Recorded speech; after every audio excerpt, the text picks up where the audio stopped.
and welcome to the April 3rd, 2025 meeting of the Town of Southampton Zoning Board of Appeals. This meeting is being held live and also via video conferencing in accordance with Town Board's enactment of Local Law 14 of 2022. Our next meeting and those following also will be held in person here at Town Hall and will continue to allow for remote participation. So please keep checking the town's website for updates and any new information. If you wish to view tonight's live meeting only and not participate, please do not join the Zoom meeting and instead go to the town's website for viewing access. With that, I'd like you to join me in the Pledge of Allegiance. I pledge allegiance to the flag of the United States of America and to the republic for which it stands, one nation, under God, indivisible, with liberty and justice for all. For those of you here with us tonight, in case of an emergency evacuation, please exit through the rear doors of this room to one of the staircases located across the hall and continue downstairs and out through the main entrance. Do not attempt to use the elevators during an emergency evacuation. In case of a medical emergency, the automated external defibrillator and first aid kit are both located in the hallway on this floor opposite the elevator. Restrooms are located across the hall. We'll begin this meeting with public hearings. We have applicants and members of the public here with us live and also standing by via Zoom, which is being moderated by CTV. CTV will mute the speakers on Zoom until it's their time to give testimony before the board. Please be patient. If you find you're having difficulties accessing the hearing, visit the town clerk's meeting portal and click on the instructions link. Also, for those of you in this boardroom, please silence your cell phones and refrain from speaking to one another as it interferes with the recording of our proceedings. Tonight, board member Helen Burgess is participating via Zoom and John Leonard is absent. A reminder that applicants, agents, and members of the public speaking other than attorneys will be sworn in, will state their address for the record, and will offer their testimony as it relates to the application before the board. In order to consider properly every application before us, individuals commenting on a particular application will have a time limit of 3 minutes.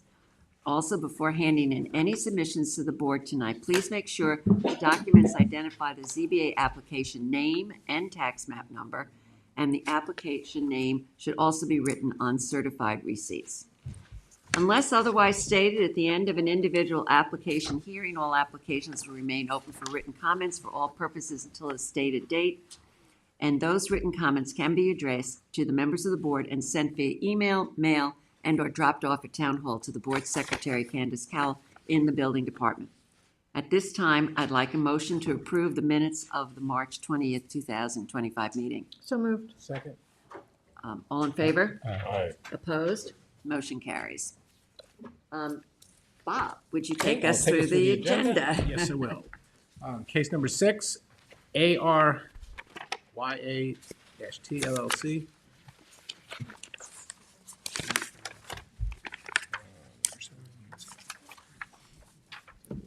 We got to It's going to be adjourned. 292 West Montauk Highway, Hampton Bays, New York. We're going to adjourn that meeting to the May 15th. Is there a second? Second. All in favor? Aye. Opposed? Motion carries. Case number 7, 23 West Tiana Road, Hampton Bays, New York. We're going to adjourn that meeting until the May 15th. Second. All in favor? Aye. Opposed? Motion carries. Case number 13, Hillbrook Homestead LLC, 120 Hillbrook Avenue, Bridgehampton, New York. We're going to adjourn that case until the May 1st meeting. Second. All in favor? Aye. Opposed? Motion carries. Now on to the decisions. The decision of Brian Nigel, we're going to reopen. To accept. We're going to accept written decisions and close later on tonight for a decision. Yeah, you reopen vote first. Reopen both. We're going to reopen to accept written submissions. Is there a second? Second. All in favor? Aye. Motion carries. Now we're going to close and have a decision later on tonight. Second. All in favor? Aye. Opposed? Motion carries. I now make a motion to reopen the application of Michael Sonnefeld to accept written submissions. Second. All in favor? Aye. Opposed? Motion carries. I make a motion to close with a decision rendered later on tonight. Second. All in favor? Aye. Opposed? Motion carries. Okay, the decision of Kevin Chisholm, I'm gonna make a motion to adjourn that till April 17th calendar. Second. All in favor? Aye. Opposed? Motion carries. I make a motion to reopen the application of Joseph G. Wagner III Irrevocable Trust to accept written submissions. Second. All in favor? Aye. Opposed? Motion carries. Now make a motion to close to render a decision later this evening. Second.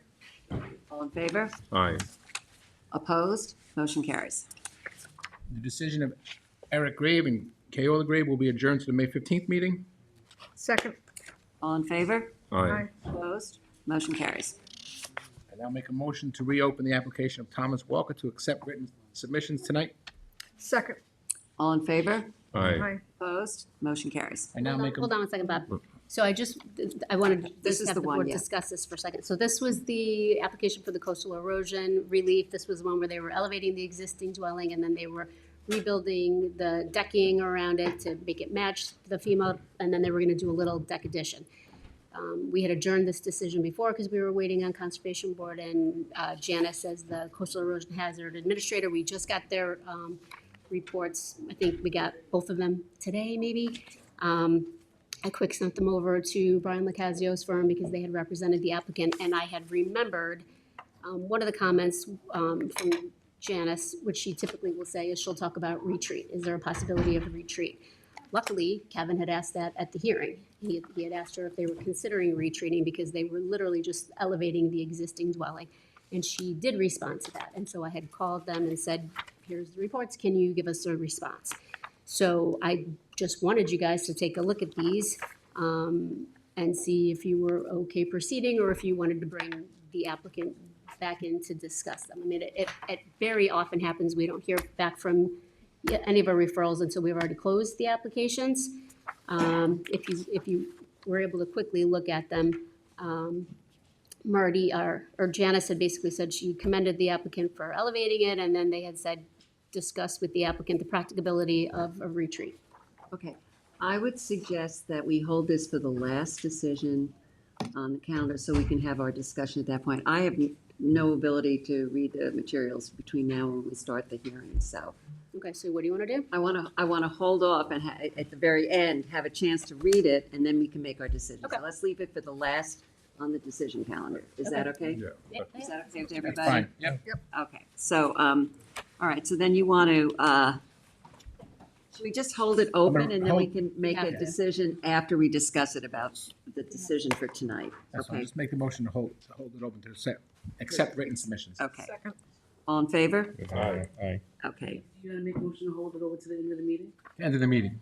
To the end of the meeting, we're going to Yes. discuss it I then. think you need to do another vote, instead of doing the closed part, just do a holdover until the end of the meeting and then vote on that. Yes. And then make a motion to hold Thomas Walker decision to the end of the meeting.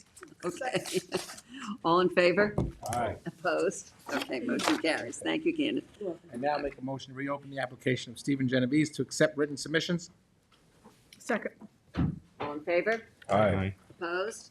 Motion carries. Okay, now make a motion to close with a decision rendered later on this evening. Second. All in favor? Aye. Opposed? Motion carries. Okay, we're back to Back to number one. Tyler 80, 608 Flying Point Road, section 900, 160-3-55, Watermill applicant requests relief from the following provisions of town code for the proposed pergola, section 330-6, general regulations. The reference is 33011, residence district table dimensions regulations for an accessory rear yard setback of 24.3 feet, where 60 feet is required, and section 330-11 for an accessory front yard setback of 59 feet, where 90 feet is required, and section 330-760, placement of accessory building structures and uses in all districts, and section 330-83C, yards to allow the pergola to be located within the required front yard for the principal building. 2, for the proposed located within the required front yard for the principal building. 2, for the proposed pool, section 330, that references 33011 as it relates to 330-5, definition of lot line front, paragraph B, for an accessory rear yard setback of 57.3 where 60 feet is required, and section 330-11 for an accessory front yard setback of 54 feet where 90 feet is required. And section 330-76, placement of accessory buildings, structures, and uses in all districts, in section 330-83, yards to allow pool to be located within the required front yard for the principal building. For the proposed spa, 330, section 6, that references 330-11 for an accessory rear yard setback of 54, where 60 feet is required. And 2, section 330-11 for an accessory front yard setback of 75 feet, where 90 feet is required. And 330-76D, placement of accessory buildings, structures, and uses in all districts, and 330-83C, yards to allow the spa to be located within the required front yard for the principal building. 4, for the proposed over the swimming pool, 330-83B, 1, to allow principal building. 4, for the proposed over the swimming pool, 330-83B, to allow the balcony over the patio and the balcony over the swimming pool to be encroached greater than 8 feet into the required front yard. And 5, for the proposed second story cantilevers on the 8 foot into the required front yard, and for the proposed 2 second story cantilevers on the north side of the dwelling, section 330-11, for a principal front yard setback of 55 feet, where 80 feet is required on the proposed west addition, and the front yard setback of 68, where 80 feet is required on the proposed east addition. In addition, applicant requests that the following principal rear yard setback from Town Code 330-83K yards as it relates to 330-11 for a proposed second-story addition to the west side of the existing dwelling, a setback of 23.7, where 50 feet is required. 2, for a proposed second-story addition to the east side of the dwelling, a setback of 30.1, where 50 feet is required. And 3, for a two-story addition to the east side of the dwelling, a setback of 31.6 on a non-conforming lot, and any other relief necessary. The board has jurisdiction, and the chairwoman just wanted to mention something about the posting. Yes, first of all, do you want to just introduce yourselves, and then we can go on with the hearing? Say again? Just introduce yourselves. Oh, my name is John Bennett. My full name is Bennett and Reed. 212 Woodmill Lane, Southampton, New York, as is Bailey Larkin. 212 Woodmill Lane, Southampton, New York. Okay, before Pablo you, Jendretsky, who is the project architect, is here, as is Amanda Schiraldi from Aries Design. I don't intend to have them. okay, but unless if they it's come up, well, necessary. I'll swear you in at that point. So, John, I just wanted to mention that I stopped by the property yesterday. The sign was down. You know, it's crazy weather right now. With the wind is really something, and it's on the, so I just wanted to, kind of suggest that everybody periodically check that the sign is up, and also, thank you, I'm sure you did repost it, but just to make sure, with the crazy weather that we have, you've got to secure these. I mean, and particularly on that street, it's wild. I have a zoning, planning board subdivision in the village of Southampton. Yeah. It's off of Wickapog. And I have this one here, and then we have one coming up. Again, we've been checking them periodically. I know, it's really crazy, the wind, So, but, we yeah. did go down there again. Yeah, okay, And thank of course, you. it was posted in the newspaper, and we sent. Yes, no, I appreciate, that's why I figured it wasn't a problem, but I just wanted to. We really try to I police those. It's hard. Yeah, so before you start, I just wanted to say that I went through this application really carefully and tried to match up exactly what you were doing. Of course, I left my notes at home, but, and I think I actually left my, there's a lot that you're asking for in here that we need to be very specific about. And I thought a couple of the numbers maybe weren't correct, so I'll let you know if I, Well, here, I'm glad you started out that way, because the application looks like a lot. but Yes, net- right. net, It's really not. It's Right. not a significant ask. It's one of these lots that is significantly impacted by wetlands. Anytime you do anything, you need relief. So, as Terry Rice says in his commentaries to the town law, just because you have a large list of variances, you still look at the balancing test. So the number of variances that I'm requesting is essentially an irrelevance. What you have to look at is the overall effect, and that's not a determining factor. I don't think you're going to think this is too much of an ask. It's a 2,900 square foot building. No, I'm sorry. It's 2,196 square feet existing, and we're asking to increase it by about 1,000 square feet. No increase in the number of bedrooms. I give you this to comfort you in terms of what's going on here. No increase in the number of bedrooms. We have a approval from the Conservation Board. As a matter of fact, they thought it was so sensitive, including the existing buffers, that they didn't even ask for a public hearing, which is really something else, given the fact that, we're not within these Conservation Board setbacks. But the Conservation Board gave a permit and waived the public hearing. So I think that's these sort of things that you want to superimpose over this application, and the fact that it's really a very benign application. Again, just because there's a long list of variances, anything on this property is going to create a lot of requests. So we're also expanding the existing wetlands buffer, which you wouldn't get without this, and we're even though we're not changing the number of bedrooms, we're going to put a new IA system in. So there's no requirement for it, but we offer it. So this is all good stuff. But let me take you through it. And this is a 31,329 square feet house in an R80 zone, but that R80 zone, particularly on that stretch of Flying Point, right fronting on the street, happened well after the establishment of the existing lots and the existing homes. As a matter of fact, in recognition of that, not too long ago, at 703 Flying Point Road, 703 Flying Point Road, a case that we handled, the board allowed the creation of a 29,000 square foot lot. So there's been a recognition that this is an area where a lot of the lots don't conform to the R80 zoning. What happened was, when you back off from the southerly side of Flying Point Road, in the 70s and 80s, a lot of that land wasn't developed. So the town came in and threw in an R80 zone in there. And that's, for example, before 72. 72 is before the Four Dunes subdivision. So that was all Henry Ford's estate. It was a couple hundred acres. So they put an R80 zone. But these lots don't really make sense with an R80 zone. It's a pre-existing non-conforming lot. The existing home is pushed all the way over to the east, because that's the only place to provide any development. Interestingly, the property to the, maybe I have a map here that I can show you. This is helpful. I'm trying to set the neighborhood I for you. think we had, I put another one in because I thought it would be helpful. I'm sure you have one of Candace. Candace is keeping the originals now. What I put. I know, thank you. okay. So the house to the west, because this house, now I'm talking about not only the character of the neighborhood, but also any potential impact on neighbors. The house to the west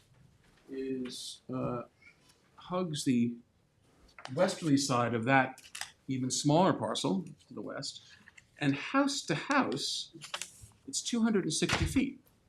That's a long way.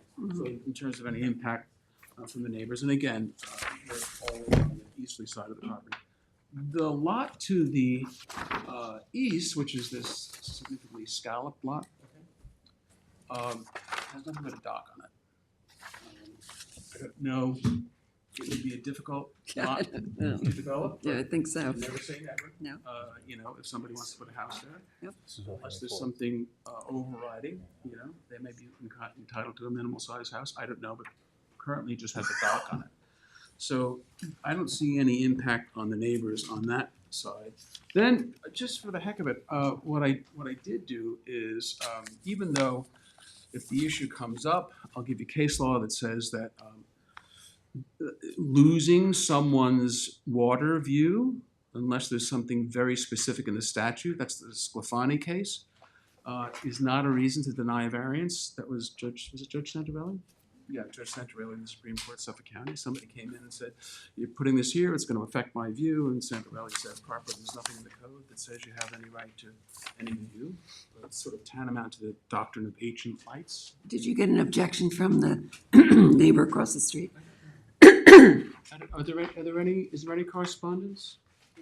I didn't see any in the file, but yeah. But sometimes I just like to show Yeah, you, even no, if there okay. was, So what we did is we looked at the property directly across the street And there's a very significant home on the property to the south. And the reason we drew these lines is to show you that the view shed, even if that was, and we have authority to say that it's not appropriate objection to a variance, but even if it was, their view shed is not going to be affected. And the other thing that I wanted to show you is, didn't we have both of these properties are very buffered. Do we have the screening? Yes, I was there, and they are buffered. Yeah, I mean, it's not, no sense of place is going to change. Listen, why don't we hand these out? No sense of place is going to change from either the adjoining neighbor on the north side of the road from the east or the west, or across the street, no one's view shed, even if that was a concern, is going to be affected. And interestingly enough, this house has substantial screening in front of it. So one would think the individual is more concerned about screening the Screening the actual view. living place as opposed to having a view across the western part of my client's property, which they would in any event. But I just wanted to try to say that we've taken. And that's expected to stay, obviously. That's expected to stay, the screening. Present screening is expected to stay. This house is close to the road. Understood, I It's was about there. 18 feet from the road. Yep. We've been there. Yeah, I mean, you want to have that. screening. Understood. You can assume. And it's If you want to mature. condition it, that's fine, but Yeah. I mean, just from a selfish point I of would, view. we definitely would want to condition it's it, fine. but it's mature. It's for sure. Yeah, no, that's not an issue at all. So that was important. The existing home is, you're gonna, oh, by the way. They say tale of the old mariner, and they asked him, how come you never had a shipwreck? And he said, I have this wonderful thing that I look at all the time. And what does it say? It says starboard, left, port, right. So just remember on this one, I got it right, don't I? Just remember on this one, the front yard is the water. Water, yes, we I just do. want to remember, because I got confused myself. I kept on looking front, and the front yard is actually the waterfront. And the rear yard is the street front. So if I mess that up, you'll remind me. So there's really no conforming building envelope for accessory structures. And then what we thought we'd do also is just show you how circumscribed this principal envelope is. We drew that on there. If you want to hand those out, Billy, that would be great. I mean, this is really the wetlands, really. Finds it. Yes, for sure. Where you can do any work here. And again, the law is well established that if you have zoning and wetland setbacks in conflict, the zoning setbacks are supposed to be away. That was easy. So what I tried to do, because the survey that we, the proposed survey, It's crazy. very confusing. So what we did. So it did have a chart, which was, but you had to track it. Yeah, it was a little bit confusing. So what we did, and like this is like, I'll hope you'll, this almost looks like, also looks like a shop drawing, but I think it's actually sort of helpful. Yes. I mean, I tried to, No, it's very difficult, yeah. But what I do want you to see though is that the purple is new, and I had some comments about whether we need a variance for that, but I'll talk about that. But everything is happening well behind the 18.1 leading edge of the house. And we were very, very, very, very, very cautious to do that. You have a second story addition to the west, which is going over a first story addition. You have a second story addition, which is going over a one story portion of the house to the east. And then you have a second story sort of tower, which is, bless you, which is on the east. So if you look at A200 of the plans, and I marked these up because I always forget. This is at A200 in elevation. You can see that there's a second story addition going over an existing addition, but again, all well behind the leading edge of the house. Then you have a second story addition to the east, again, well behind the leading edge of the house.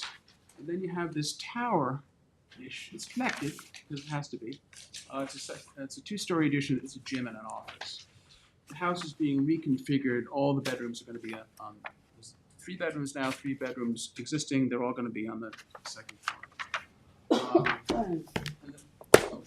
And then we have a pool and a spa. Let me take it, I'll take you through the relief, I'm sorry, I just wanna go slowly through the relief because I think it's probably required. I'll try, you can move me along whenever, tell me you got it, I just don't wanna, I just do wanna make sure that there are a lot of requests for relief. Now, and remember now, for principal setbacks in the R80 zone, when you have wetlands, Right. that 50, you have that 50%. 50% reduction, but you don't have that for accessory structures. Nope. It's for principal structures, so Right. they're all getting reduced. Did we submit the conservation board's approval? Yes, we did. Okay, again, we're adding about 1,000 square feet. There's a pergola, which is to the west.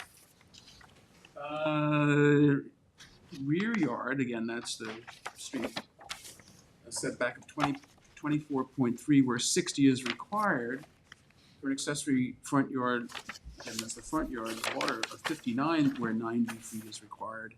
And 33676D and 33083C to allow the pergola to be located in the required front yard. I don't know why we need this relief. If you look at 33083A2, that allows in a required front yard or a rear yard an open arbor or a trellis.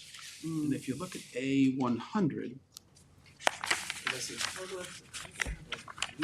Yes, they usually do. It's an open A100. There's no sides, but it usually has a roof. Where is it? Right, yeah, a proposed pergola over existing patio, you can see it has, it's not a roof on it, it's open frame. Oh, so it's like a trellis. I mean, most pergolas have like a roof. When I first Yeah, was looking at this, I said to Belly, it's got a roof on it, that's not an open arbor or a trellis. And then we went to the drawings and it's Open roof. It's open. So I don't think you need relief for that, but if I don't, either a determination that there's no relief needed because of 33083A2 or relief, because again, it's not adding to the ability of the house to house anyone, it's not nice habitable. amenity, it's well behind the existing leading edge of the house. Now the pool, accessory, again, because we don't get that automatic relief, accessory rear yard setback of 57.3, where 60 is required. Again, that's the front yard, because it's well behind all the existing, it's the functional rear yard of the Right. house, even though it's the front yard. Because of water. Where 90 feet is required, and relief from 33076D and 33083C to allow the pool to be located in the required front yard for the principal building. Again, it's located in the functional rear yard, and it's there in an area that was a disturbed area, which is, I think, why Marty was happy enough to grant the approval for the pool and the spa. In exchange for a significantly increased buffer. Can I ask you a question about that? Because when I went to look, there is like a patio, a stone patio out there. Yes. Is the pool to be further towards the water from that stone? It's supposed to be on top of it, because then it drops off significantly. Yes. Significant, it's The a pool- big, Pool is gonna be located within those retaining walls. okay, Yeah. because that's what I was getting confused when you were just explaining. Because when the client first came to me, they were thinking of like expanding past those retaining walls. I said, just keep it all within the retaining walls. That would have been difficult. Yeah, that would have been difficult, yeah. Because I it's think really so. a significant drop. Keep it all within the retaining wall. The relief for the spa is the same. Well, it's 54 feet where 90 is required, and to allow it to be located in the required front yard. I did notice that there was mention at some point about a shower. I didn't see a shower on the See a survey. shower. Hold on a quick second. Yeah, it was mentioned at least once or twice, but then I never saw anything else about it. I didn't see it on the survey. Where is it? Show me where the shower is. Oh, I see it. It's next to the proposed second-story addition over on the east. But it's, is it this little bubble thing here, this little like square? Open air. I don't think you need it. Oh, it's just a faucet, okay. Oh, well, It doesn't have a I'm skirt. sorry I didn't swear you in, but thank you very much, okay. Okay, so it's just so it's nothing that we have to do with that. And then you're gonna definitely want to keep the hedging on this property. Excuse me? You're gonna want to keep the hedging on this property if it's an open I shower. can't resist, I'm sorry. I remember my 86-year-old father decided that he didn't have to worry that the skirt around the outdoor shower at the home had just fallen apart. And I remember walking out, and there he was, and I said, "Dad, what are you doing?" He said, "No one wants to look at me," and I said, "That's exactly right, no one wants to look at me." Anyway, there's, it was also written up for relief from 33083B to allow the balcony over patio to encroach greater than 8 feet into required front yard. I didn't understand that. If you look at 330, and maybe I'm misreading it, and I don't mean that, like, I need some help on this maybe, I don't know. 33083B1 provides that the following: an unroofed deck or balcony can extend into a required yard by 8 feet. But here, the balcony, which is part of the residence, meets the 40-foot setbacks. We're at 54 feet. I don't think I need relief for that. I didn't understand Art's denial on that. I mean, maybe at this point, he just started calling out stuff, but I'm not being critical of Yeah, him. yeah. 33083K says that a balcony can extend, says must meet the front yard setback, which here is 40 feet, which we meet.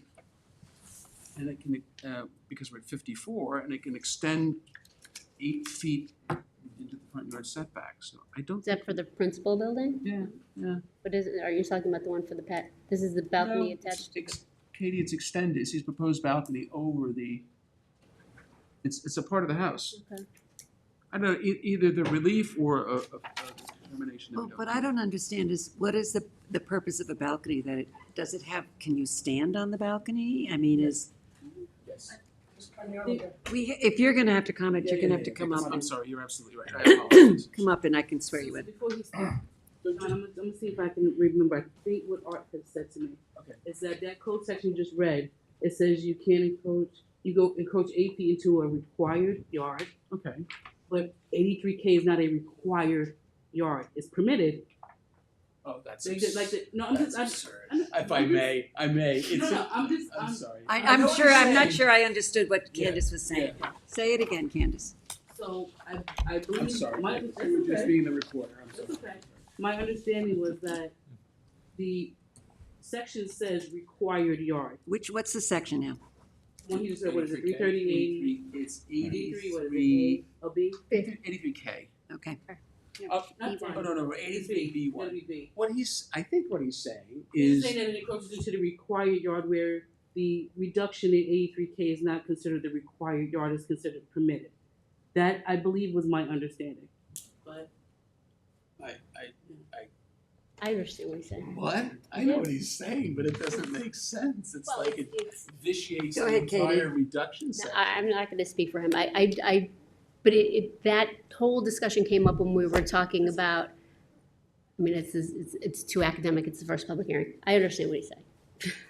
I understand what he's saying, but it really vitiates the 50% reduction. Yes, but it also gets into, remember when we were talking about the yards, right? We were talking about the distance from street.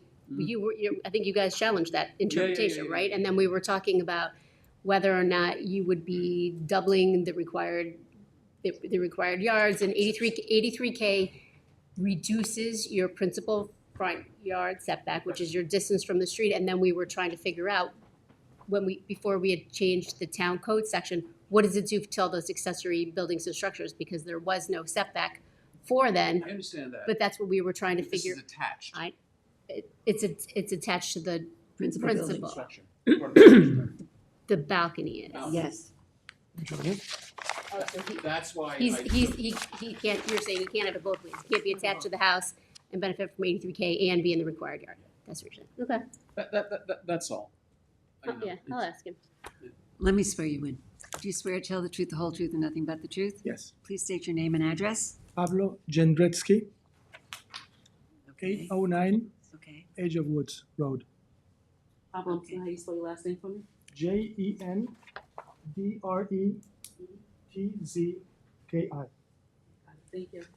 Pablo, just in response to the chairwoman's question, can you simply tell us whether or not the balcony, what's the purpose for it? Is to have a chair there and look over the water? I'm just coming out of the bedrooms, and I just pass this around. Oh, yeah, please. Coming out of the bedrooms and being able to stand, look at the water. Okay. Is there anything underneath? It just cantilevers out. Yeah, no It's like a columns. Juliet Exactly. balcony. No columns, just brackets. Okay, all right, well, that makes it a little bit palatable for me, yes. Yeah, I mean, now I understand what it is. It's like a Juliet, like a little bit of an extension. Okay. So anyway, that's that. And then, actually, to the residence itself, for the principal rear yard setback, the proposed second-story addition on the west side, which again is over here, it's on the survey here, but I tried to make it a little bit more easier on the eye. 23.7 feet where 50 is required, but again, the existing home is located at 18.1 feet from the street. Right. And then a second-story addition on the west side at 30.1 where 50 is required, but again, the existing home is located 18.1 from the street. And a two-story addition on the east side of the home where 50 is required, but again, well behind the existing 8.1. Mm-hmm. Again, I'll just say it again, the existing home, we've been very, very, very careful to keep all this stuff well behind the leading edge of the home. It's tough to design stuff and try to make it respectful of the setbacks, respectful of the environment, increasing the buffers, new wastewater system. I want to be very thankful to Marty. He was very, very open and worked very, very hard for us to get these things for just about an 1,100 square foot addition with no increase in the bedrooms. I don't think that you could find any change in the character of the neighborhood. This is still going to be one of the smaller, if not the smallest, houses in the neighborhood. Flying Point Road is certainly a different road than I remember from years ago. There were fairly modest homes there. There's not modest homes there anymore. Yeah. But nevertheless, it is the character of the neighborhood. It's well screened, and again, we'll maintain it, the screen. While the proposed pool and spa are located closer to the rear yard, which is again this street frontage than permitted, the pool and spa are located well behind the existing residence. So there's not going to be any change to the sense of place or the character of the neighborhood. So it's the functional backyard, even though it's the street. There's really no other method to obtain the benefit the applicant wants, and we don't see that it's overweighed by any detriment. We have wetlands, the conservation board approval permitted. There's really no way to, one of the tensions on this is you have to go up because the conservation board is very concerned about any sort of increase in the coverage, which is why we tried to realize most of what we're doing here with second-story additions. Environmental concerns, type 2 action. Again, the con board gave us an approval. You can't conduct anything without relief here.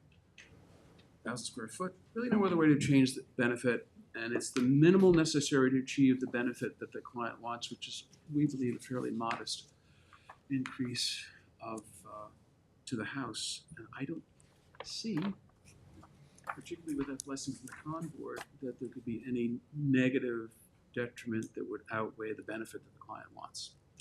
if I may. Okay, let me just say a couple of things. I went to see the site, very well screened.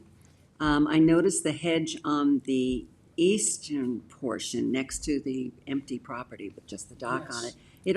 It sort of ends halfway, Hedge. the hedge, yeah, It gets a little difficult down there because Okay. to increase, if I may, yeah, was it a privet? Is it privet hedge? yeah, I think so. I'm not It's exactly. just- I know, but that's, You can see it it's on the survey right here.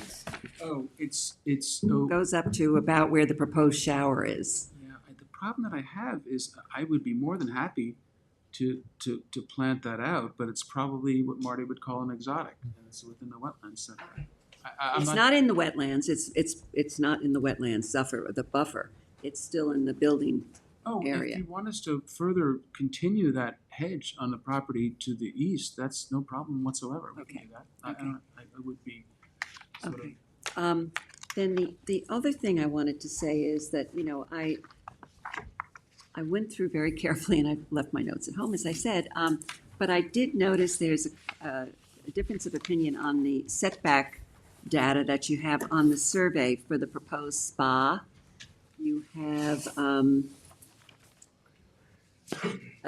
a rear yard setback of 57.4 feet from the road, which is the rear yard, but in the write-up it says 54. I'm nitpicking, but I'm just saying, if we're going to, Get it right. we have to get it right. I don't want you coming back and, No, I appreciate it. and then there was some other question I had on the shower. if we've resolved. There's a delta as it was between the chart and what's shown on the survey? No, it's shown in the write-up. Oh. So, you said 54 feet, where 60 is, this is spa. Oh, for the spa. And it says proposed spa 57.4. I mean, it's a nitpick, but let's, We have an accessory setback of 54. yeah, but on the survey, it says 57.4. So, it needs to Right. get resolved, Um, okay? Okay, well, we could submit that if the board was. Yeah, I mean, obviously, we would, need to have an accurate survey. Absolutely. So, What do you have? 7.4, yeah. yeah, you see the difference? Just submit like a revised write-up, because it's also hard to find some of the Yeah. setbacks, so I'm sure the survey is more accurate than the write-up. We can It's, do that. Yeah, but just, It's gotta my be right. point is, let's get it right, so be very accurate and submit whatever corrections you need to submit for the setback. And I thank you for pointing that out. Okay, so that was one I caught, there may be others. So, I'm the lead on this, I'm just gonna say that, that I think it sounds like a lot, and you spent a lot of time going through it, and thank you very much, but, in my opinion, it's not an enormous amount of relief that you're requesting. It's an unusual piece of property. It's got a very heavy wetlands buffer. I'm glad to say that the pool is not going beyond where the big drop-off is. And like I said, very heavily vegetated, so it's not like it's gonna be, an eyesore for anybody. And then the hedge, if you wanted to extend it a little bit just to cover. Yeah. So that's what I have. Anyone else from the board wishes to comment? No. No. All right. Is anybody in the audience wish to comment on 608 Flying Point Road? Is there anyone on Zoom who wishes to comment? Okay, so I am going to, let me find my notes. I'm going to propose closing the public hearing, leaving it open for written comments and corrections, due April 18th with a decision on May 1st. The correction that I have, and it's just one, but they're going to check the numbers, is the proposed spa, the distance from the road or the rear yard. I just wonder what they're submitting, is it a survey or is it just a letter? So I know what I'm looking for. A letter. A letter, okay. If the survey is accurate, just a letter. But if the survey is not accurate, then the survey has to be corrected. So whichever one is wrong. Okay? You have a motion? I did, I made a motion. You second? Okay, is there, Miss- Taking us out. Mr. McDonald, whoa, Mr. McDonald. Aye. Mr. Redmond. Aye. Mr. Macedonia. Aye. Ms. Kane. Aye. Ms. Burgess. All right, chair votes aye. Okay, okay, thank you. And I love the story about your father. Okay, number 2 on tonight's. Denise Sokolich, 102 Cold Spring Point Road, Tuckahoe, New York, section 900-155-1-31. Applicant requests relief from the following provisions of Town Code. 1, for a new one-family dwelling, section 330-83K yards as it relates to 330-11 Residence District. Table of dimensions regulations for a principal rear yard setback from 70 feet to 24.3 feet. And 2, 330-84D pyramid law for a sky plane encroachment to the west of 220 cubic feet. And 2, for a proposed accessory building, section 330-11 for an accessory rear yard setback from 40 feet to 15.5 feet, and accessory front yard setback from 70 feet to 46 feet, plus or minus. 2, section 330-76D, placement of accessory buildings, structures, and uses in all districts, and 330-83C, yards to all accessory buildings can be located in the required front yard and required side yard to the principal building. And 4, 330-84D for a sky plane encroachment to the east of 271.6 cubic feet. 3, for proposed pool, section 330-11 for an accessory rear yard setback from 40 feet to 36.2, an accessory front yard setback from 70 feet to 38, plus or minus. 2, 330-76D, placement of accessory buildings, structures, and uses in all districts, and 330-83C, yards to all the pool to be located in the required front yard for the principal building on a non-conforming lot, and any other relief necessary. Board has jurisdiction. Carl Benacasa, 860 Montauk Highway, Watermill, New York, for the applicant. Good evening. Good evening. All right, Carl, tell us. Do the readings. I know, it is a night for you to do these readings. Yeah, no. So tell us about this application. Yeah, this lot is an incredibly undersized lot. It's about 15,000 square feet in an R40 district. If you know that area along Cold Spring Road, it's a very insular neighborhood. All the lots are way undersized. This is actually one of the larger lots in the community. And essentially none of the homes comply with setbacks with all setbacks for 2 reasons. Their undersized nature and the fact that there are water adjacent. So the wetlands push the development closer to the street. In the context of what's there, and I think that's important, this is pretty modest relief we're asking for. What exists now is a structure that is 917 square feet. That's the house with the deck coming off the rear, and you can see that in red superimposed over the proposed deck. There's also a shed, a small shed that you can see superimposed over the proposed one-story accessory building to the east. It's in the context of that development of the lot that we consider the proposed development. The relief as requested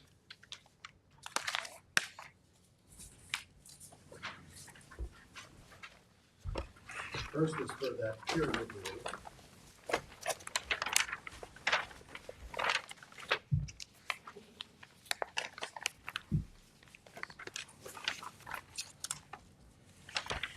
So, remember, in a waterfront lot, the rear yard is the street and the front yard is the water. So the relief requested. One second.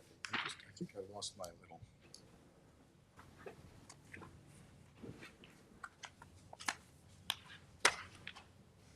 Sorry. Not a problem. The applicant's requesting a variance to permit the construction of a new one-family dwelling at a principal rear yard setback of 24.3, where 70 feet is required. So the 24.3 principal setback is that rear yard. That's actually the one to the street. Now 70 is required, but you'll note that the existing setback is just 30.8. So the relief is actually from the existing setback of 30.8 to the new setback of 24.3. What's important about that main structure, and we'll get to it in a minute, is that it's actually being pushed further from the wetlands, consistent with the wetlands approvals that were attained on this lot. So the reason for the relief as far as additional rear yard setback, which is is actually front yard, practically speaking, is because it's being pushed further from the wetlands to actually accommodate wetland growth. Just let me, the dredged canal side is considered the front yard or the? Yes. Okay, all right, so what you're I'm talking calling about. the rear yard the practical front All right, yard. but Yes. let's refer to it as front yard, No, it's because, rear yard. well, you know what I'm saying. The front, so when you do, you're pushing it further away from the Closer to wetlands. the rear yard boundary, which is along Cold Spring Road, Right, right, so, which is yeah. further from the front Let's yard. call it backyard then, if you want, but not rear yard. We'll call it Because backyard. seriously, you're getting everything confused. So it's like, I don't think I'm getting it. well, you are confusing me, so that's probably easy to do. Okay. All right, so, okay, now I got it. So, the 24.3-foot setback is to the rear yard along Cold Spring Road, where the existing, although 70 feet is required under zoning, given the burdens on this lot, the existing home was only 30.8 feet. So really, it's just about 6 foot in relief from what was there. Okay, The also needs, as a result, it is a two-story structure, given the side yard location and the condensed nature of the lot. There is a small pyramid relief, and you'll see, we're just talking about really the top edge of the building, adjacent to sort of this roof deck area, a small pyramid incursion, 220 cubic feet. That's moving along sort of in a clockwise manner. Then we go to the accessory building, which is a one-story accessory. Requesting a variance to permit the construction of that building at a rear yard setback, again, to Cold Spring Road of 15.5 feet, where 40 is required for accessory structures. I would note the existing structure is 15.2 feet from the lot, so it's actually slightly further away from the rear yard than the proposed structure. An accessory front yard setback to the dredged canal of 46 feet, where 70 is required. I don't see that on the survey. I see 35.9. It's a good point, and we've actually asked for updates. The surveyor did it to the edge of wetlands, not to the edge of the property. So we are getting revised So it's surveys. shortened on the survey. It It's should shortened on be, the survey. okay, so that needs to be, And it's already, this surveyor, they're one of the best around, they're busy, they take their time. We have already worked that. okay. Accessory front yard setback of 46 feet, where 70 feet is required, with the accessory building located in the required front yard and required side yard for the principal building. And that also comes with a slight encroachment right here for this portion of the roof deck of 271.6 cubic feet. So the total pyramid relief on both sides, one for the accessory building and one for the proposed structure, is 491.6. There's also a pool proposed, and the applicant is requesting relief to permit the construction of the pool in the required front yard at an accessory front yard setback of 38 feet, where 70 is required. That's less, as you'll note, than the proposed one-story accessory building and the proposed two-story house. And that has to be changed as well in the survey. It says 36.2 on the survey. Proposed pool, I have 28.6. What am I looking at? I'm seeing Front yard 36 setback, point. I'm sorry, you're right. Rear That's yard. 28.6, and again, they did it Yes, to the wetlands. right, so that has to be changed as well. That will be changed. We told them all these setbacks need to Okay. go to the property line. Okay, And then an accessory rear yard setback of 36.2, where 40 is required. And I'll note the existing shed is 15.2, and the existing home is 30.8. So this is actually further back than the existing front yards of the existing rear yard setbacks of the home and the shed. We have letters of support from the neighbor on the west and the east. Both have no objection whatsoever to the proposed construction. I would note In this community, roughly 80 properties, 66% or 53 of them have obtained variances, 14 for pyramid relief, 48 for dimensional relief. Again, these are very burdened lots. None of them are 40,000 square feet. All of them have this wetland encroachment. For the reasons set forth, I'd say the relief is not substantial, that it is not self-created hardship. Again, this lot is on its own. This cannot be achieved without variance. In fact, any development on this lot is going to require variances given its burden and given the wetlands location. It's not going to have an impact on the community, as the community is essentially laid out exactly as this house is proposed. And, this is to accommodate the owner's growing family. So I have a Julie, few go ahead. comments and questions. One, it's really special over there. Yeah, it's so beautiful. And it looks generally consistent with how the neighborhood is built out. So I get that part. Maybe I'm confused, but the house is framed out already. No. No, No? It shouldn't be. that's the house next door. Okay, that's the house next door. That was Okay. the That one. was good. Okay. Thank you, 'cause I Yes. was about to- No, I've been there, and it's not I that didn't know house. that That's happened. a- Go make a home Yeah, call. yeah. Okay, thank you for clarifying, because that got me a little Yeah, nervous, yes. Nervous. No, that's the next door. Okay, so we've solved that. And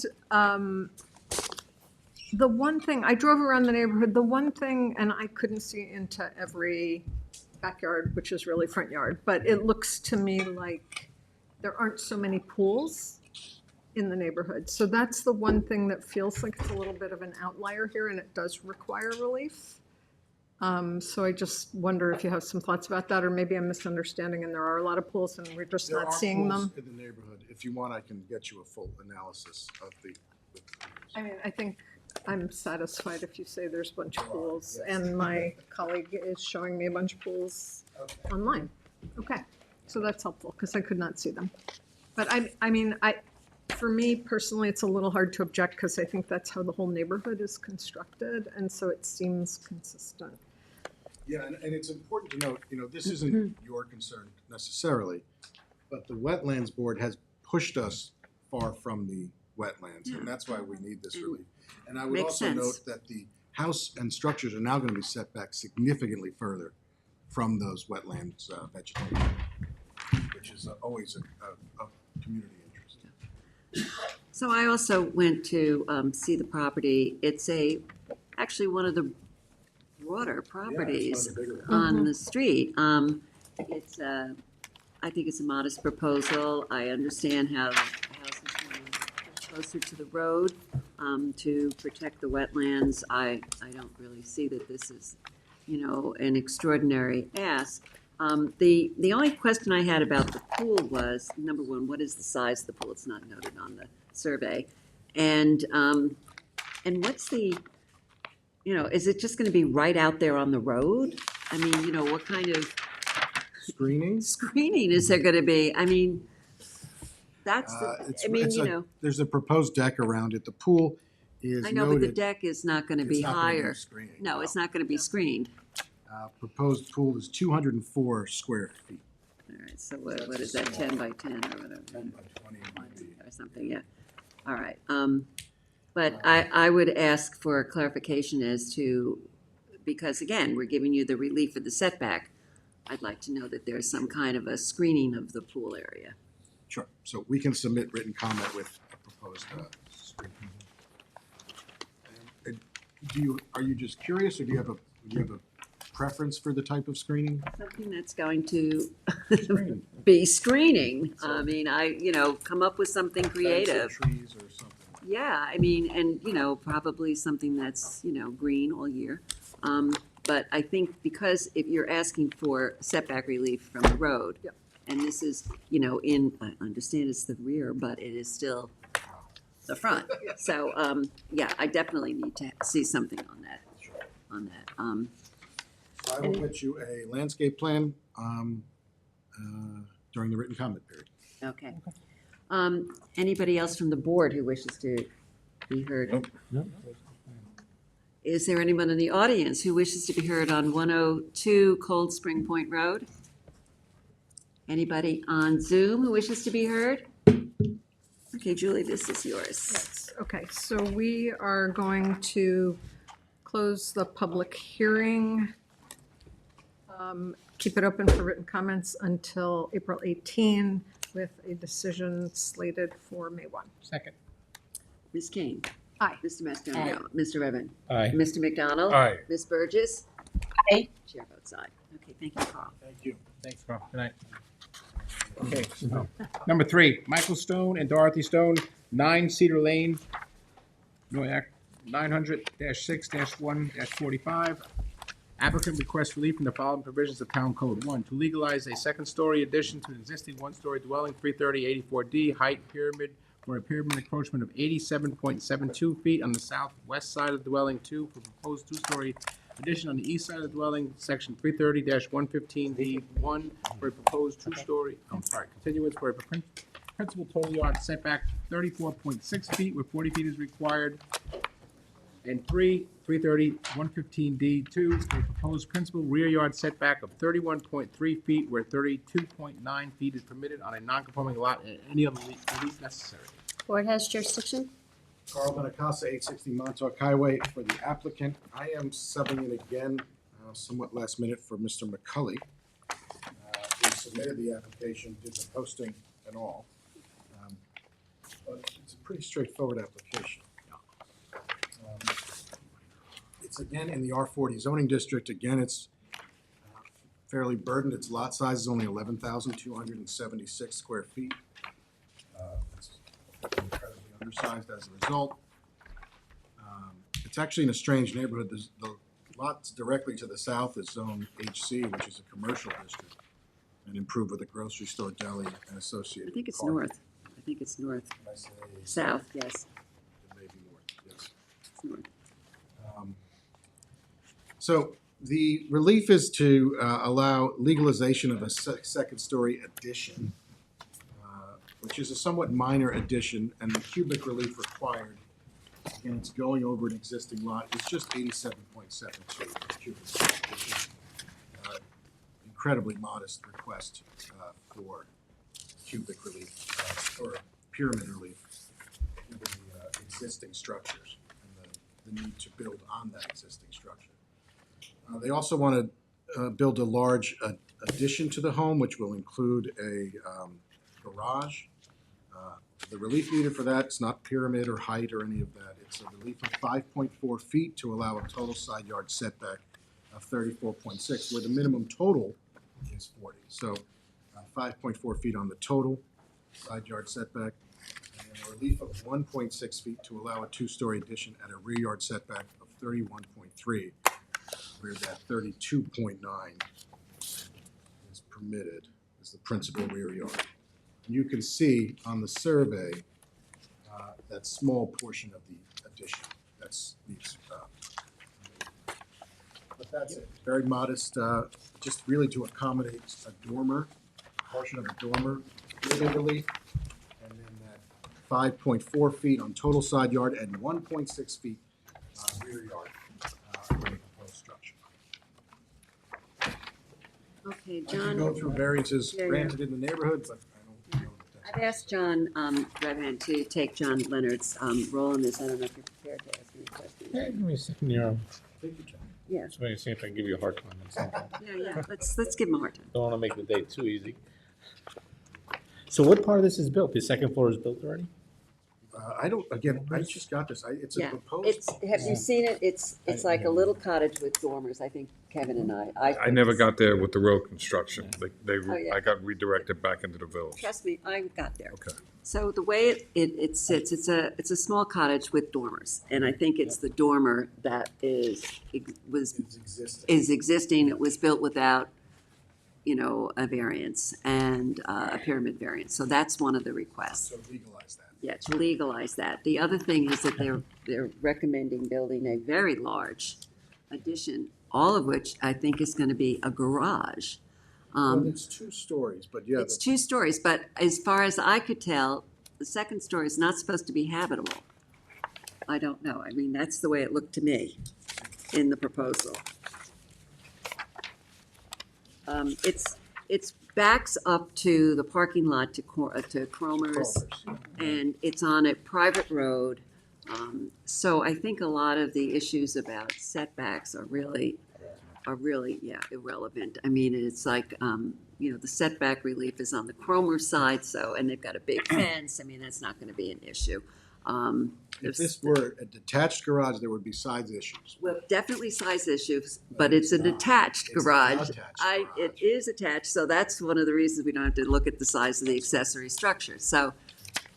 But my question is, and I would like to know for a fact that it is not gonna be, I mean, that the garage, it's not gonna be, yeah, like an apartment or something going upstairs.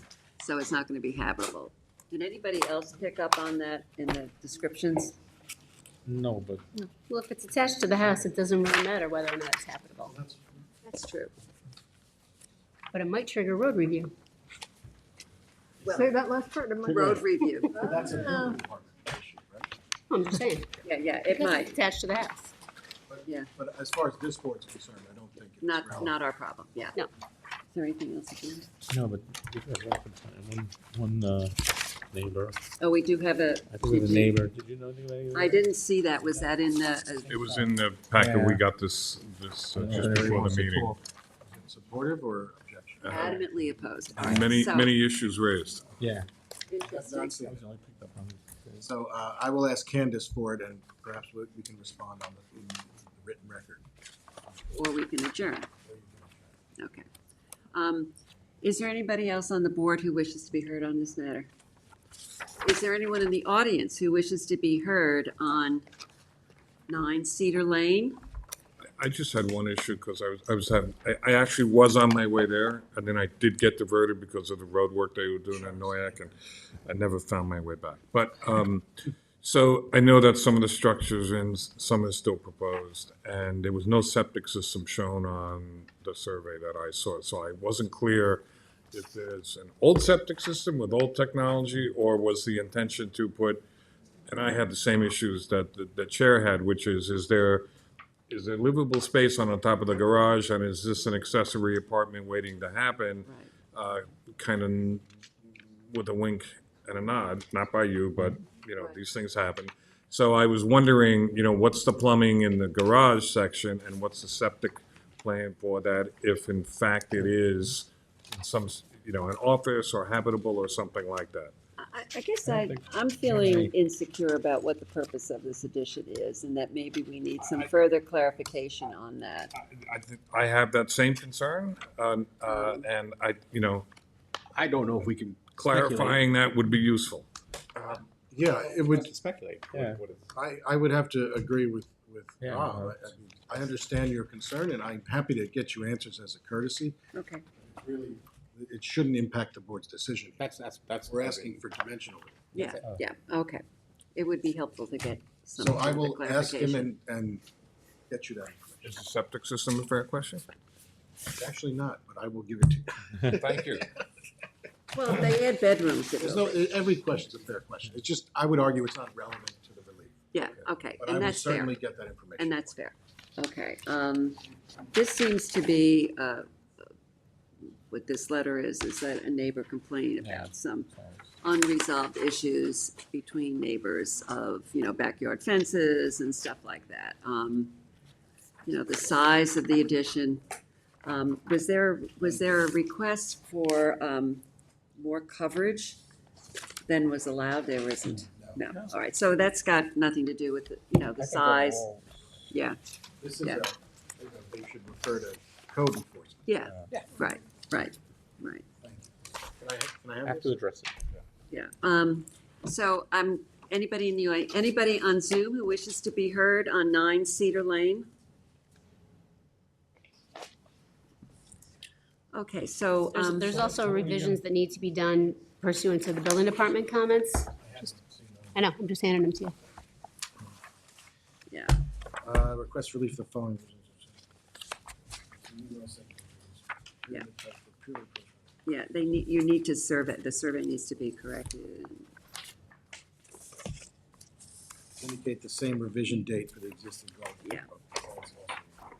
Okay, so I will submit a revised survey, or have Tim do that, but it'll get done.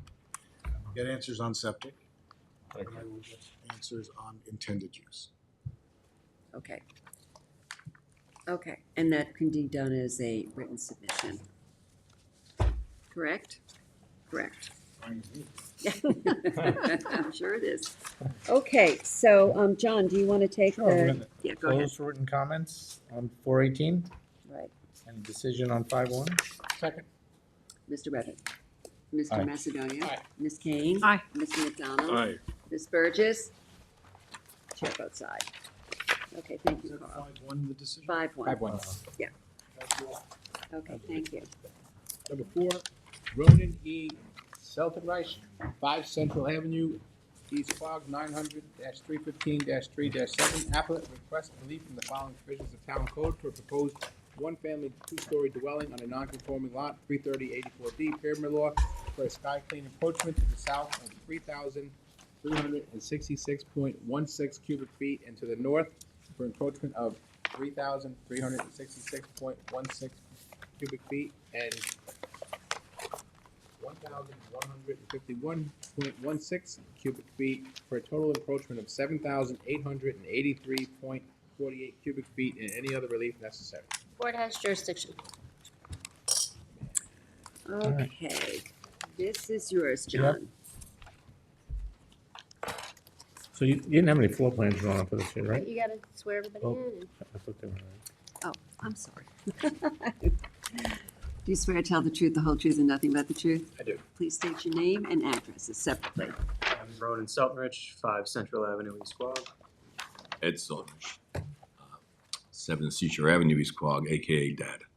Okay, AKA Dad, I like that. Okay, so sorry about that. Do you want to tell us about this application? So this application comes from me, obviously. I purchased the home in 2019. And at the time, it was just myself. My wife and I were only engaged at the time, and we had 1 dog. So the small, very modest house would fit our needs. And it's in East Quogue, which is where I'm born and raised and where I want to be. Now, you guys met them. They unfortunately had to leave because my daughter's very noisy. My family is growing. I have a 2-year-old, and I'm expecting a son this month. So the square footage of the home it's very tight. We just don't fit in the house anymore. This is the most economical and was the only real option that we've had to try and stay in the neighborhood. Prior to this, we considered selling and trying to buy something bigger in the neighborhood, and due to pricing, that's just not feasible.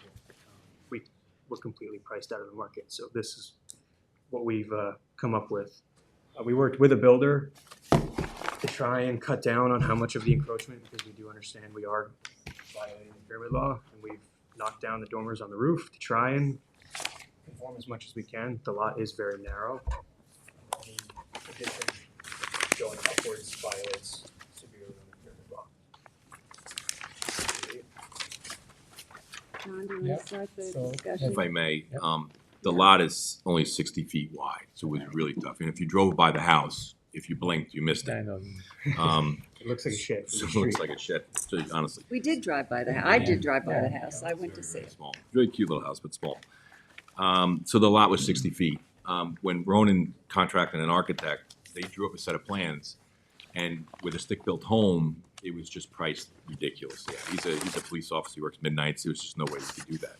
So we found a modular company that was able to somewhat fit the lot size. We had the surveyor put that modular on the survey, and it was still a foot wide on each side. We had encroachment on both left and right side. So the modular company was able to shave a foot off of the house on both right and left sides to make that setbacks. So we had the front, rear, and both side setbacks, but again, we needed relief on the pyramid. And then the septic system came into play. So we had to push the house back another 20 feet. So 40 feet front yard setback now became a 60-foot front yard setback. So we met all 4 sides for all the setbacks and the requirement. It was just we couldn't do it with pyramid, so we're here asking for relief for pyramid. Well, it's a lot of pyramid relief. There's a lot. We actually had the modular company cut the roof on both right and left sides on the ridges Could they not off. have shrink the width down a little bit, made the house a little bit longer? I mean, you would cut some out. It's a modular home, so it comes as a couple of pieces. Just turn it 90 degrees. So that's we did as much as we could with the modular to get it to fit in that house. And they don't make anything if you wanted it longer or narrower? That was the house that came the closest to fitting, and at that we still had to have the factory shave down a foot on each side of the house to make it fit. So they didn't have anything that would elongate, No. and you go at, or how about two different, two modular units connected?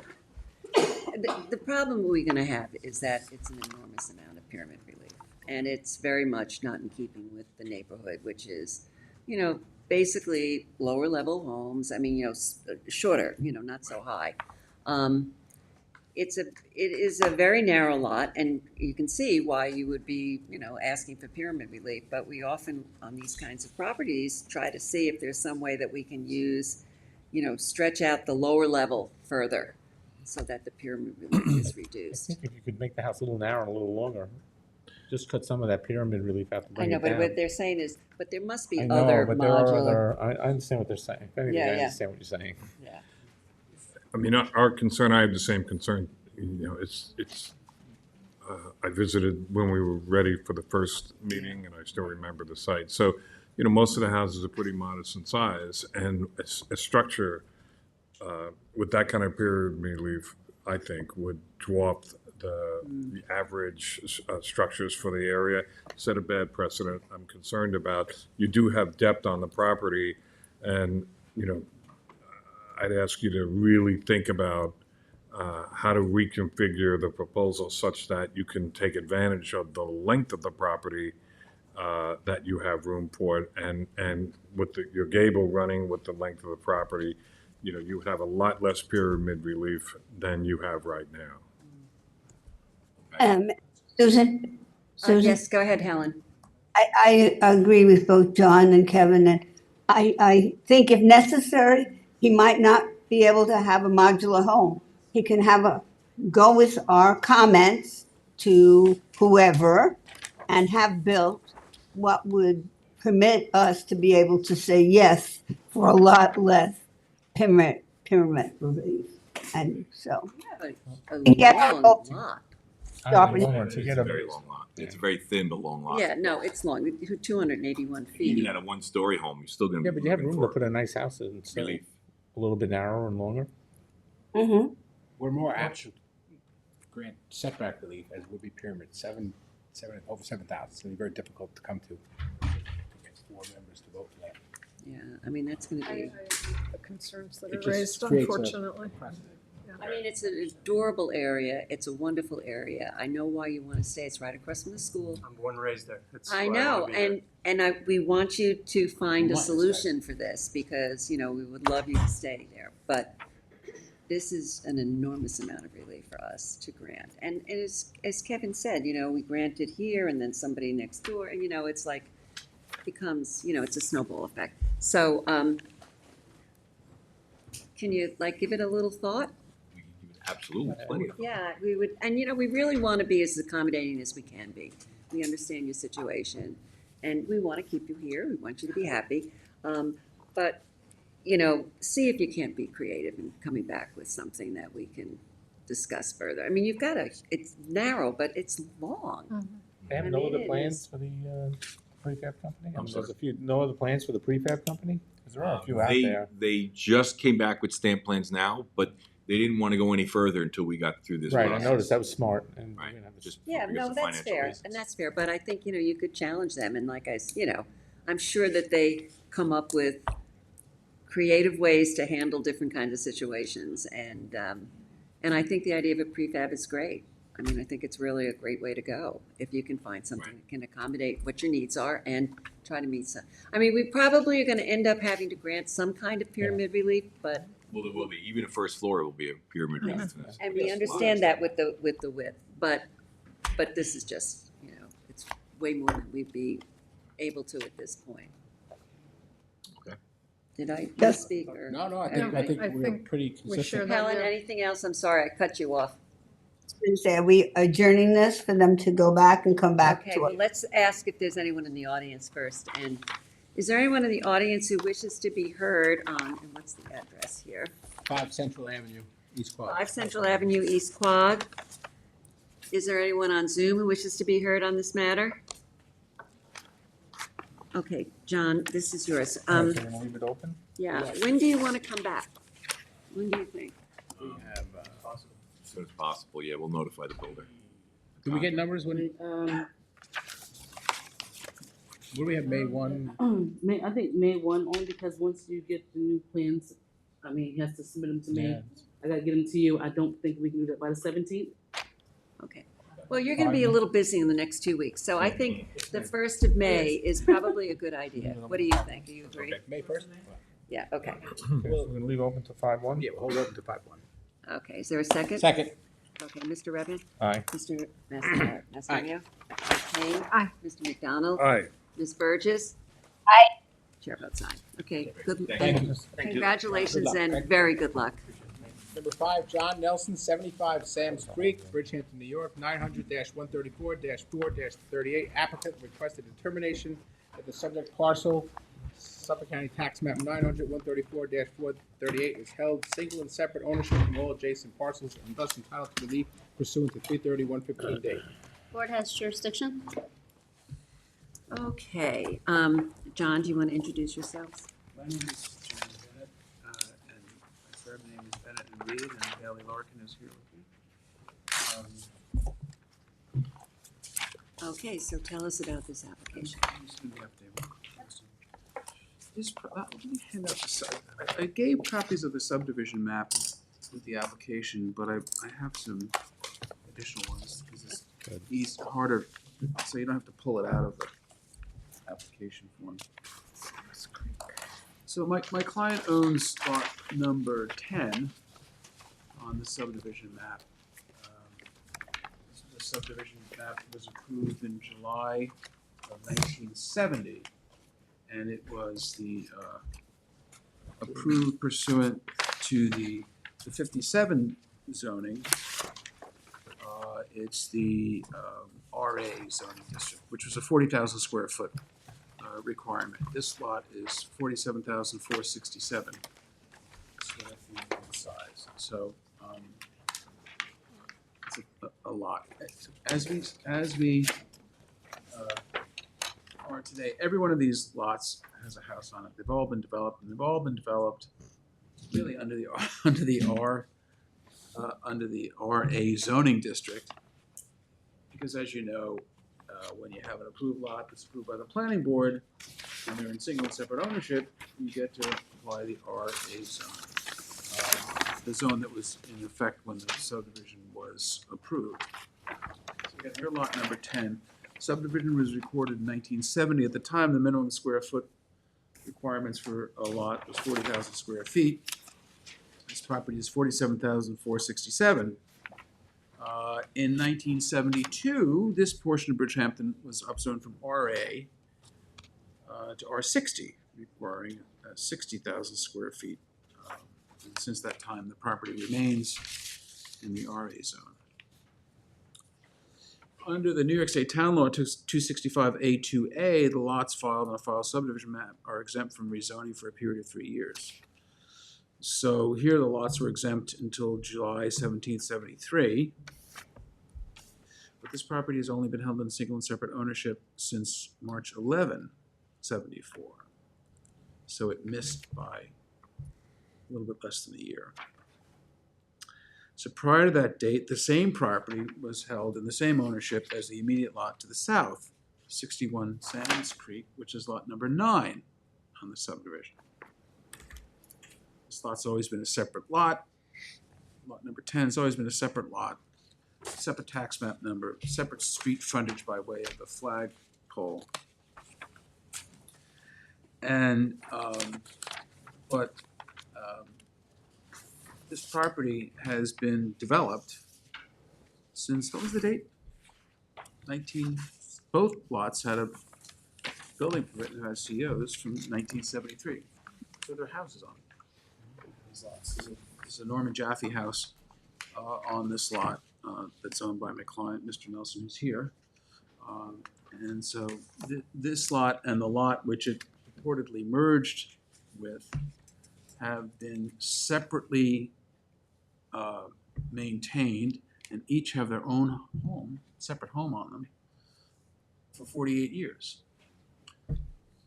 What are we doing here? So my client went in to go ask for an accessory apartment, and going all the way through the approval process, got a non-jurisdiction letter from Marty Shea because the apartment is way off towards the street, but conforming, and filed before the health department to get all this stuff done, and somebody in the building department said, your single and separate is late. So what happened here? What we did was, really what happened was the building department looked at this and didn't ask for single and separates and gave 2 building permits for each one of these lots. And that's the way it's been for the last 48 years. What we did was we gave you a copy of both the, where is it, the copy of the, I'm so sorry. It's the, what I'm looking for is the, I'm looking for the building department files from the lot number 10, which is that? Oh, okay, sorry. And you can see, even though the lots were not held in single and separate ownership, New Wilford, the applicant for the lot, adjacent lot, put in in the application, he put in R60, and this is the application for the adjacent lot that was filed in '77. And the applicant put in R60 and Newt changed it to A4. A4? Okay. RA, excuse me, RA. So he's essentially, the building department was essentially acting as if these lots were indeed in single and separate ownership. They gave building permits for both lots, and that's the way they've been since for the last 48 years. When were they owned? When were they owned as part of one just? Commonly, Yeah, commonly owned. When were they commonly owned? Up until March 11th, 1974. Okay. And at that point, they had one tax bill. I mean, No, all right. So they always had separate tax bills. Tax bills, separate entrance, all that stuff. Yeah. Okay. separate deeds. Well, as of March 11th, 74, they were 74. Were they used? Was the 2 properties used? You know. They were vacant until the building department gave a permit for a house on each one. So prior to that, they were always held single and separate, and they weren't intermingled in any kind of way. Not. What happened was in 1970, the subdivider subdivided them, and he didn't check it for them. Yeah. Okay. And they missed it by a year. And they missed it by a year. The building department probably didn't ask anyone for single and separate. So they were like, conforming, as in their mind, there's a approved subdivision. Yeah. But then, not only that, but in 1991, a predecessor in title came here to legalize an existing swimming pool at the property, and additional relief to permit construction of an addition, and variance number 9068, which we submitted. This board gave the relief. Essentially, if there's any question, legalizing the lot. So okay. Yeah, but I mean, that makes more sense than otherwise. If they were treating it as being entitled to the A zoning, then they probably wouldn't have needed variances. That's right. Like oftentimes that it happens. didn't conform to the lot coverage, though. They would have been in the same position. They would have had. What would they the couldn't lot prove coverage single have and been? separate. What? Go through that again. Yeah.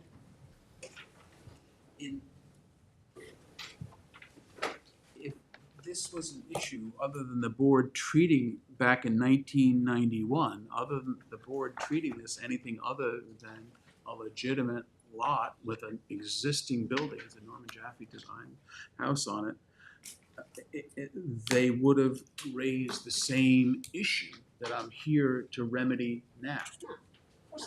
There's a difference between the buildability of the lot as it being single and separate and being entitled to get the underlying zoning.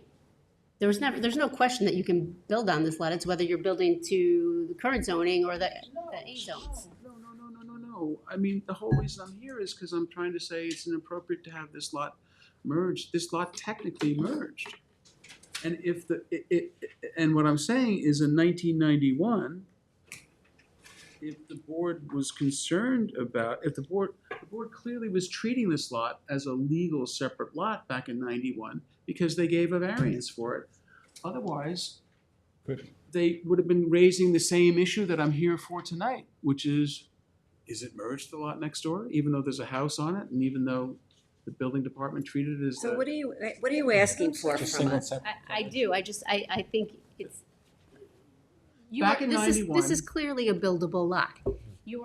My understanding is the proposed accessory apartment that you've put on the building, on the survey complies with the A zoning setbacks and not the R60, correct? Yes. Correct.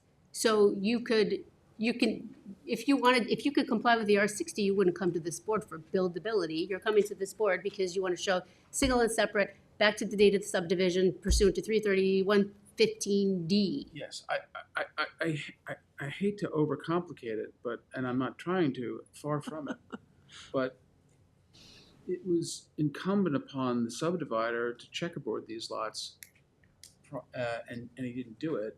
But the building department, going back to 77, when they granted the permits, 77, is that when the permits were? They didn't care. Yeah. So they gave each one of them a separate lot, a So, building permit. so I'm with Katie on this. What you need from us is what? What is it you're asking for? Two things. I need a determination that it's a single and separate lot. Okay. And if you don't want to do that, I need a determination for all the required, to essentially say, I have the, what's the R4? A4? RA zoning. All right, so Because the thing you're trying to build would not comply? It wouldn't comply unless it had the RA zoning. Yes, exactly. Or you need an accessory structure that we haven't seen, I think. It's in the it's survey. in the Okay, survey. then, or you want that, that's what you want to walk out with, eventually. Yeah, but I do need a finding that the lot is a buildable, separate, single and separate lot, because otherwise, if anyone was to buy this lot, Understood. if somebody came to me as a buyer's lawyer, the first thing I would do is I would order a single and separate search, and I would say, gee, you got a 70th subdivision approval that, and using the 57 zoning, and then the lot wasn't held in single and separate ownership after the 72 upzoning. And I'd say, well, we have a problem here. So, John, can I stop you for a sec, because I want to be sure I understand. You said you want single and separate relief or a second kind of relief, and it seems to me, Right. if you don't get the single and separate, the whole thing doesn't work. So this isn't an either-or thing. This is, you need single and separate, right? I agree with you. I just, candidly, I don't know, I hate to say this, I don't know, given the circumstances, how you could refuse it. The town has consistently viewed this as a single and separate. But Katie, I just want to be sure He has then I overcomplicated understand this. what you were have saying. seen 5-minute single and separate determination. But given the history that has been described, are you comfortable? Of course. That's what I'm saying. Usually when Single you and have, separate. usually when you have these single Two and houses, separate two lots. determinations, they literally last 5 minutes. And you say, separate tax map number, separate address says, the only one you've ever had that was complicated was the one where there was the pool straddling the property lines. Yeah, so these have been maintained. Oh, wait, Carl, did you raise your hand on that? That was you. Yeah, okay. All right, I'm not swearing you in on this case. Thank you. But I need the determination, Yes. because if somebody was to Yes. buy this and they would do a Yes. single and separate Yes. search. Does and that it would- single and separate help you in terms of, the 3/10, 4/10 It gives rule? them the underlining zoning at the time of the subdivision. 1970. Yes, it says it right in the building department notes. Okay. Okay. It seems to Cool. me that the Choice. tests for single and separate are separate tax bills, not separate, no Never merged. mortgages, no combined use. Conjunction with one Yeah, another. no use in conjunction. It seems to me that that meets the test. Yes. And so, I think that, you can get that determination. Thank you. All right. John's So say, point was only that the town has always recognized this as single and separate since the beginning, Yeah, since okay. the first CO was issued. okay, Somebody And- didn't ask for a single and separate search when the building permit application was put in. well, all right, but now we're 48 here. years ago. Yeah, 48 years, and now we're here to correct the records. Okay. Thank you, that's it. That was, okay. All right. Very long explanation. Yes, we but took the long way, but we took the but long we're here. road. We're here now. Yeah, we're here now, and we now know what we need to do. Okay, Julie. So do we want to check to see if? Oh, yes. Is there anyone in the audience who wishes to be heard on 75 Sam's Creek? Oh, wait, I let me would be just, remiss to say okay. that Mr. Nelson, my client, is here, and you can ask him further about it. Did speak to his neighbors, Susan Coe, Mark Black, and Alan Golub, and none of them had any objections to it. Okay, that's good, because is there anybody on Zoom who wishes to be heard on this matter? No one on Zoom. Okay, Julie. Yes, okay, so we are going to close the matter, keep it open for written submissions until April 18, with a decision for May 1. Second. Ms. Kane? Hi. Mr. Mastonia? Mr. Revin? Aye. Mr. McDonald? Aye. Ms. Burgess? Aye. Thanks a Chair lot. votes aye. Okay. Hey, I'm gonna actually call case number 9. number 9. Then you go back to 8. Janice Lee Golson, number 9 on tonight's agenda, which is held over from January 2nd and February 20th. 314 North McGee Street in Tuckahoe. Carl Benacasa, 860 Montauk Highway, Watermill, New York. We've had extensive conversations with the neighbors, some meetings at my office. We are still vetting elements of this to see if they would remove their objection if we were to make some concessions. So we were just asking for an adjournment to Okay. further vet that. I'll do it for you. Okay. How long do you think? At least a month. They're here. How much month? Sure. May 1st or May 15th? What do you think? Let's go May 15th. May 15th? Applicant. It's with the applicant. I'm fine with the first. You tell me what's better for the board.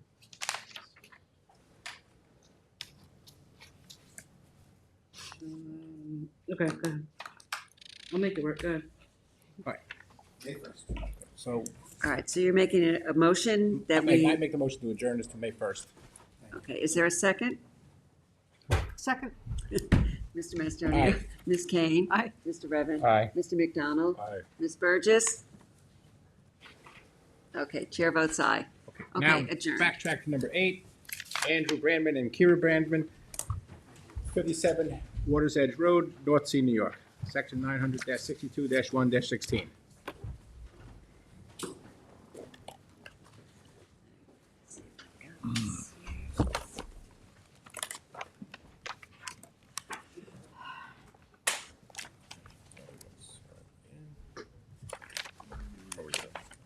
Good evening, everyone. I am Martha Reichert, Toomey Latham Shea, Kelly Duden Cordovaro for the applicant, Karen Andrew Brandman. I'm joined by our architect, John Laffey, today. This is a resubmission.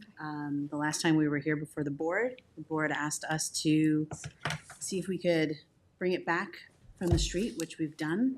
We went from 21 feet to 25.3. And Mr. Laffey has also done certain redesigns that I think have really changed the massing and everything else, and I'm going to let him speak to that. Would you like him to go, or do you have any questions you'd like us to address first? If I can find my papers. Absolutely. When, Okay, let me swear you in before we start. Do you swear to tell the truth, the whole truth, and nothing but the truth? Absolutely. Please state your name and address. John Laffey, 162 Potato Field Lane, Southampton, New York. Okay. Okay, so why don't you tell us a little bit about what the changes have been?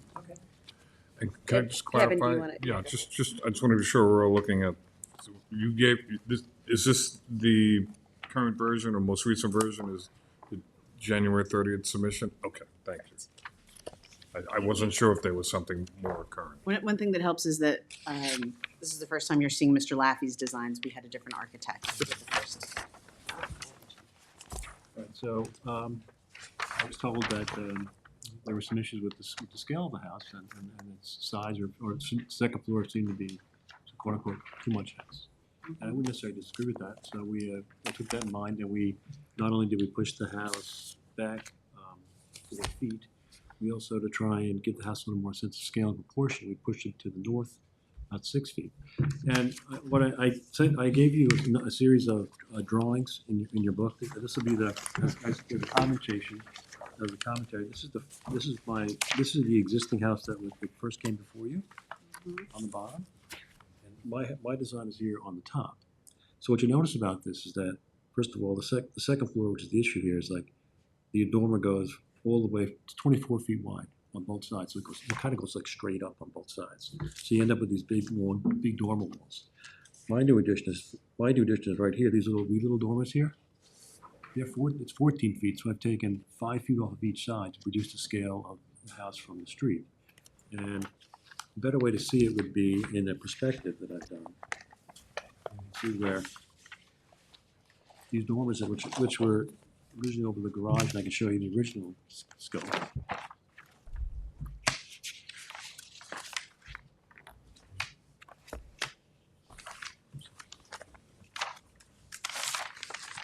We don't have those, right? These are the first submission drawings. This is the first submission by the first architect. No, okay, that we have. I was just trying to show you how, Well, I'm appreciating the contrast. I just wanted, when I said we don't have that, we don't have the New ones. The newer colored, versions.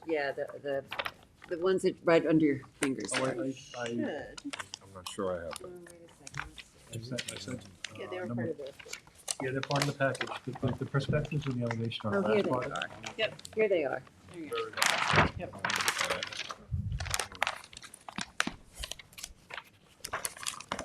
Okay, sorry. The massing detail it's fairly heavy from the street, you can see, but also on the side, it's very tall. It's very linear. Whereas in this design, you can see how the dormers have been shortened. You put down to the roof. So we still get the windows, but we get less chance of a scale proportion. So it feels like it's not overwhelming the house. One thing we did was also, we pushed this back, the dormer, we pushed the addition back in this direction, freeing it up from, right now, in the old scheme, the old dormer was right, you couldn't even see that window there.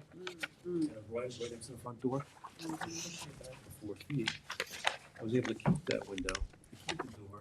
And while it's only a couple of feet, it made a big difference in regards to actually seeing the presentation of the front door versus having it right into the garage. The garage itself is still only 21 feet wide. The way we were able to, so I think it's probably the smallest car garage you can really do. I mean, most normal typical garages, they're 24 feet wide. You could argue that a parking space is 10 by 20, so 21 feet is technically a 2-car garage, but I myself couldn't fit in there with one of my kids in there. So I think it's the smallest I can make it that reasonably suggests that it can work as a 2-car garage. So this is the addition on. I just want to show you some additions. This is the front addition in in elevation. This is from the side, and this is it from the other side of the street. So you can see we scaled down the garage, the addition over here. Sorry, over here.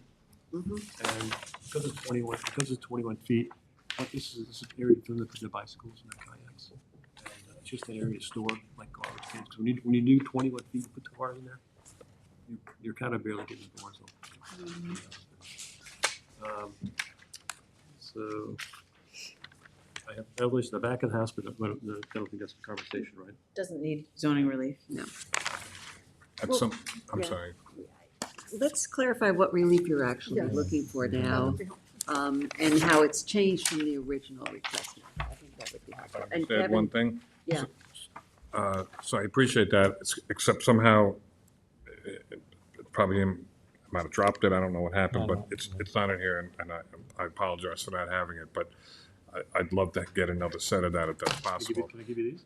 You can, unless you still need it, but, so the principal concern that I had first of all, I appreciate the effort to ameliorate prior concerns that had been raised, and one of the big ones was, there's a fairly steep slope at the corner of the property that drops down into Robbins Lane, and the structure the prior concept came pretty close, and it's just sort of imposing.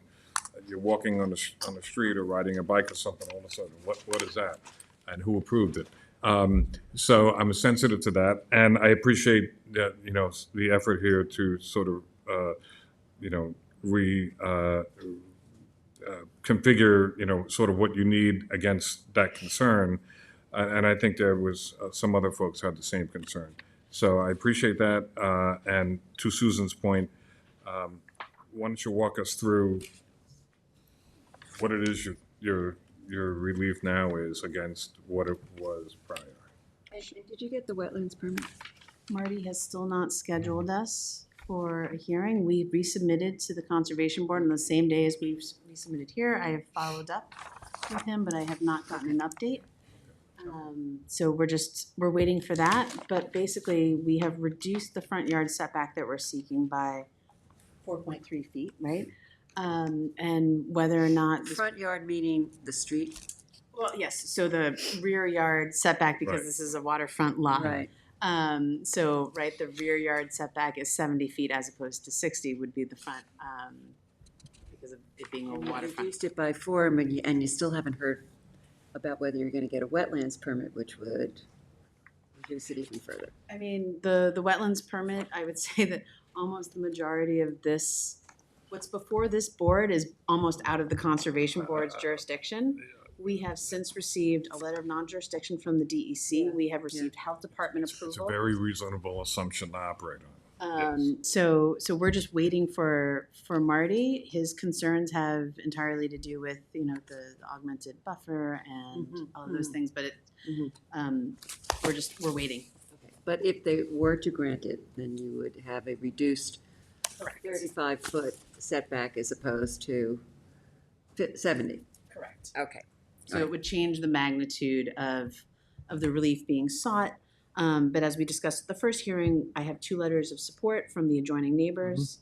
And also there is precedent within this area where the board granted, I believe it was in around 2015, they permitted an attached garage to have a setback of 19.1 feet from the street. We, of course, have improved upon that at the board's suggestion, but I just wanted to remind everyone that we do have neighbor support and precedent in the area. And so what is your setback now from the street? 25.3. 25.3. Okay. All right, that's one. That's it. That was it? And that's it. That's all we wrote up, don't we? Okay. There was like a retaining wall in the first concept, is that? There are existing retaining walls that were proposed to be removed because the sanitary system is going in that area.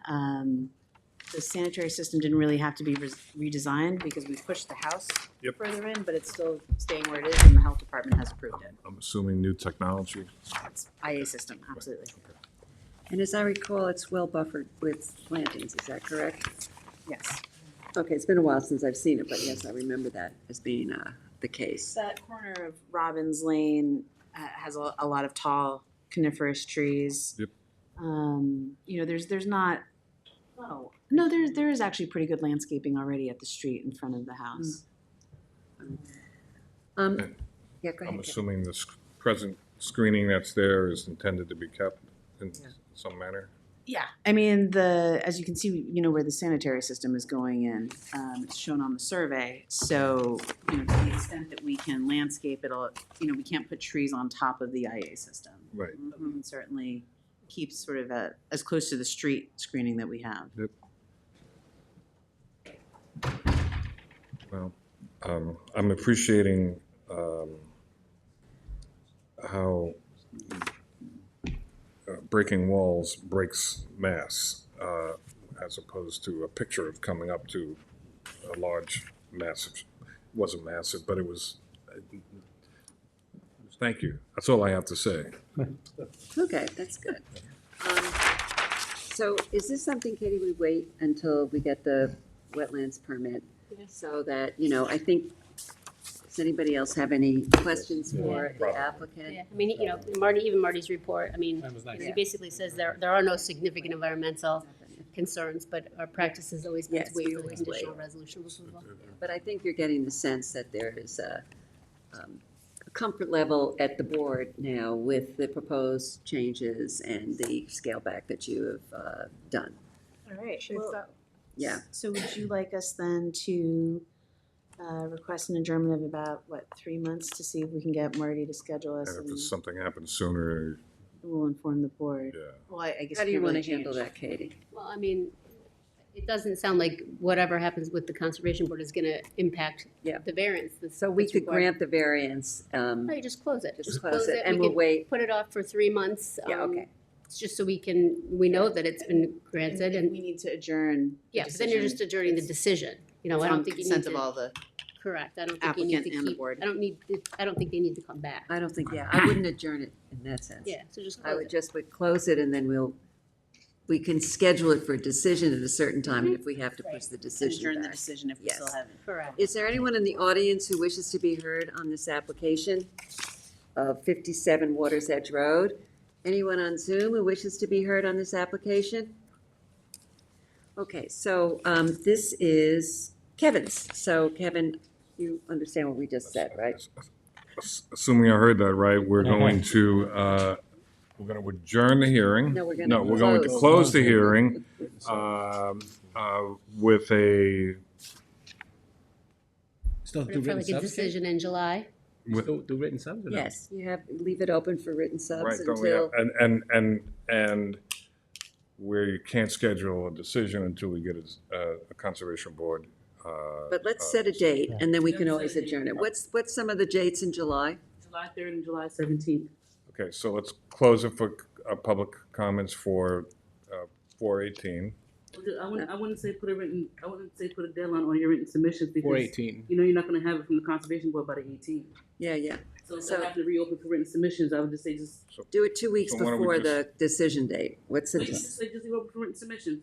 It's just open ended. okay. Open-ended, all right, so. Right. And the decision on July 3rd, or what was it? Well, Yeah, do the 3rd. yeah. No, it's like, Say it, Susan, because you're doing a better job than I am. no, I'm We just open trying to that clarify. All right, Kevin, go No, ahead. I'm hopelessly confused. Close it for a decision on July 3rd. Okay. All right, so we're leaving the comment period open, we're 6th, July 3rd. closing for a decision on July 5th. 3rd. Let's keep July 3rd late. July July 3rd. July 3rd, sorry, wrong. Is there a wrong day. second? All right. Okay. Sorry. Yes. Mr. Really wasn't McDonald. long night. Aye. Mr. Revit. Aye. Mr. Mastonia. Aye. Ms. Kane. Aye. Ms. Burgess. Aye. Chair votes aye. Thank you very much for the, How long is the written comment period open for? it's open for 3 months. For the duration. It's open for, 2 weeks ahead of So the that you can take decision. in the. Yes. Thank you very much, everyone. All right, thank you. All right, number 10 on tonight's agenda, 2200 Montauk LLC, 2200 Montauk Highway, Southampton, New York, 985-1, 27.1. Kevin, we have anybody on Zoom for this from Greenberg Trari? Yeah, I have them on Zoom. Oh, okay. What is this This is the. For Dime. Dime savings, dime bank, community bank, The dime. sign. Okay.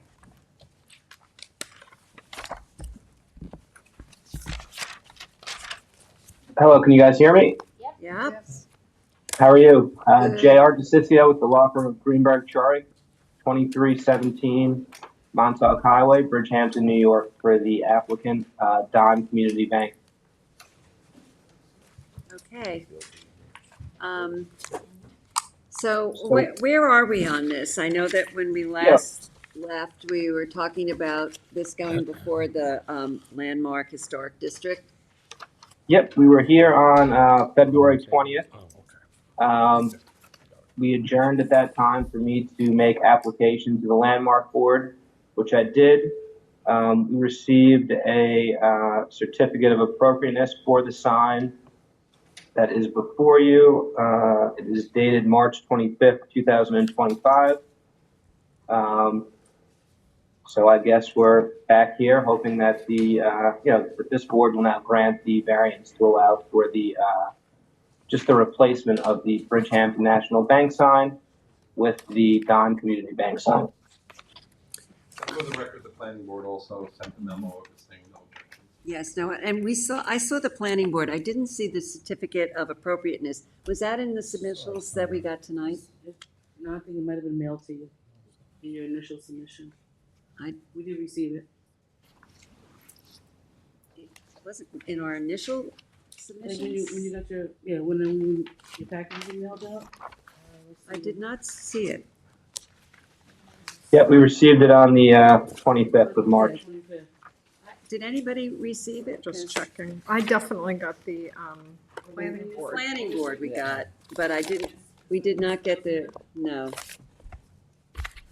So, but we'll take your word for it, but we would like to. I think It's in the file. Candace. It was definitely submitted. So I do have it in the file if you don't have it. Yeah, okay, because we didn't personally see it, but our secretary is telling us that the certificate came in, so. Yeah, we did submit it to the office. It looks like this. The ones it's in the ones that came tonight. At 5 o'clock. So that's why we didn't see it. Okay. We got it. All right, I've been told we have it. This is my application. As I recall, I don't think anybody really had any objections to the sighting of this sign or anything else, and we were just really waiting for the Historic District Landmarks Certificate of appropriateness. So having received that, I think you're in good shape. Is there anybody in the audience who wishes to be heard on 2200 Montauk Highway? Anybody on Zoom? Okay, so this is mine, and I'm going to close the hearing, hold it open for written submissions until, hold on, let me look, 4/18, with a decision on May 1st. Second. Third. Ms. Kane? Aye. Ms. Macedonio? Mr. Redmond? Aye. Mr. McDonald? Aye. Ms. Burgess? Aye. Chair votes aye. All right, thank you very much. Thank you. All right, Number thank you. 11. 151-152 CSP LLC, 151 Cold Spring Point Road, Tuckahoe, New York, 900, 155-1-7. All right, you better tell Mr. Bennett that we're ready. On to next.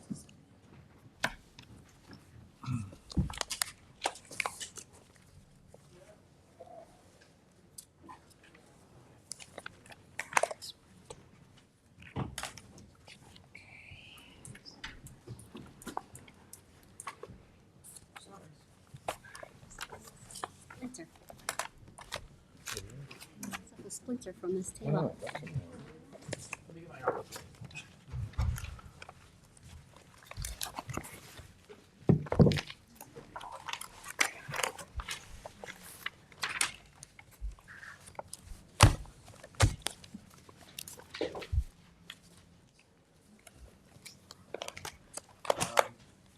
Should we go? Yeah, Okay, great. yeah. Let's have everybody up here. I think I swore you in the last time, didn't I? Yes, okay. So just please state your names again for the record. Debbie Kroll, I'm the architect. Okay, Debbie, yeah. And John. And John Bennett and Bailey Larkin. So we were here on the February 20th. So towards the end of the meeting, Susan, you said, do us a favor, go back, meet with your clients. If what you have is what you really want, come back and we'll decide. Let's see if you can do something. So on March 25th, 2025, we submitted amended plans that reduced the overall height of the home a little bit shy of a foot. But the effect of that, our initial submission requested relief in the amount of 4,320 cubic feet, excuse me. which is 2120 on the western property line, 2200 on the easterly property line. As amended, we seek a total amount of 3,920. 1929 cubic feet on the westerly line and 1961 on the easterly line, thus reducing the request for relief by 400 cubic feet. We lowered the house. And also, I'm pleased to report that although we had a pending application on board the last time, the Conservation Board did give us a conditional approval. So, oh gee, thanks, Billy. So we're handing up the March 12, 2025 approval to build, I guess, was that the approval on the original house? Yes. Yeah, that's this one's a little bit smaller. But if Marty wants an amendment. Yeah. I don't think that he's gonna need an amendment for a house that's a little bit smaller and has 400 cubic feet less, but if he wants it, we'll get it. You know, before you proceed, Sure. when you say you lowered the house, what did you change? So, It's not as high as it, it's not as high as it was. I know, so what, did the ceiling heights change? We did several different things. Okay, could So you it explain? changed the structure of the first floor part. So There was a basement that was at Yeah, 6 it's- feet, is that still at it's 6 still, feet? it's lower now, but it's just 6 foot to the underside of the beam. It's a little bit higher than the beam, but yes, so we lowered the first floor. We changed the structure of the first floor, so instead of using 9 7/8 inch joists, we're using 9 1/2 inch joists. That gave us 2 inches. We lowered it 2 inches, and then we changed the plate height. We lowered the plate height on the second floor to 7'4" instead of 7'6", so that we'd be able to get, we'll have cathedral ceilings and tray ceilings on the second floor, so that it doesn't feel too oppressive by lowering the plate height. So we changed the structure of it to lower it. So what would you say the ceiling heights are? Basement, first floor, second floor? I understand there's a cathedral aspect to the second floor, but what would you say because it wasn't in the plans, I was just Well, curious. the basement isn't truly a basement. It's more a crawl space because it doesnn't meet the code, But you- because the underside of the beam is Right, 6 but you feet. wanted it at a certain height so that you could put the electrical. So the electrical panel would go in there, yeah. Okay, so that basically didn't change, is what I'm It's- hearing. It was lowered by It just- 2 inches. Yeah, all right. so, And what yeah. about the first floor? The first floor height is, floor to ceiling is 9 feet. And the second floor is. And the second floor is to where the Cathedral gable starts, yeah. starts is 7'4". So And it's how it's tall, not and how aggressive. tall is the gable? It's a 12-12 pitch, so it's 15 feet wide, so it's 7.5 feet. And what's the total height of the structure right now? The total height from average grade is 29 feet. 29 feet, yeah. 29 feet. Okay. Okay, I just needed to get clarification on that. Because it wasn't clear exactly in the plans. The plans didn't really have what the ceiling heights were. Well, we really didn't get there at the last meeting. No, but the ones that you submitted, the last ones. Where the plate height was, but it didn't say where the Yeah, peak all right, was, what yeah. it was. I just had the outside. Right, okay. So I have just a couple of additional things to submit. I have a letter of support from the neighbor to the east. Where does it start, right there? And then there were some comments made about the general nature of the neighborhood. There were some single-family residents, single-story houses there, but what I thought would be very helpful, I have what I've been referring to as sort of an oblique aerial photograph of the Original, neighborhood. one of them has to go to Candace. They have to go to Candace. I'm sorry. I mean, the board gets them, but we're trying something new to keep track of our written subs. And well, I'll wait until you. Bailey's gonna turn in the portion for us. So anyway, as you can see, the the aerial, from the aerial photograph, this is predominantly an area of two-story homes which got there either because the homes were built prior to the existence of a pyramid law or by relief granted by this board. So I'm going to go through some of the applications that I've submitted because not only do they show how the board has treated these as they moved down there as recently as 2013, or 2023, but also these decisions make factual findings about the neighborhood. So I've argued about precedent, but I'm giving you these decisions not only for precedent, but for the factual findings that they make, which are totally relevant to the character of the neighborhood issue, as well as demonstrating that we have a similar, very strong case here. John, one question. What are these numbers that are on the subject properties? Oh, Bailey, you know what these numbers are? It's from the GIS. The ID number, property ID numbers, yeah. All right, this got nothing to do with, Street addresses. No, it's not street addresses. These No, that's two, these numbers that are on the.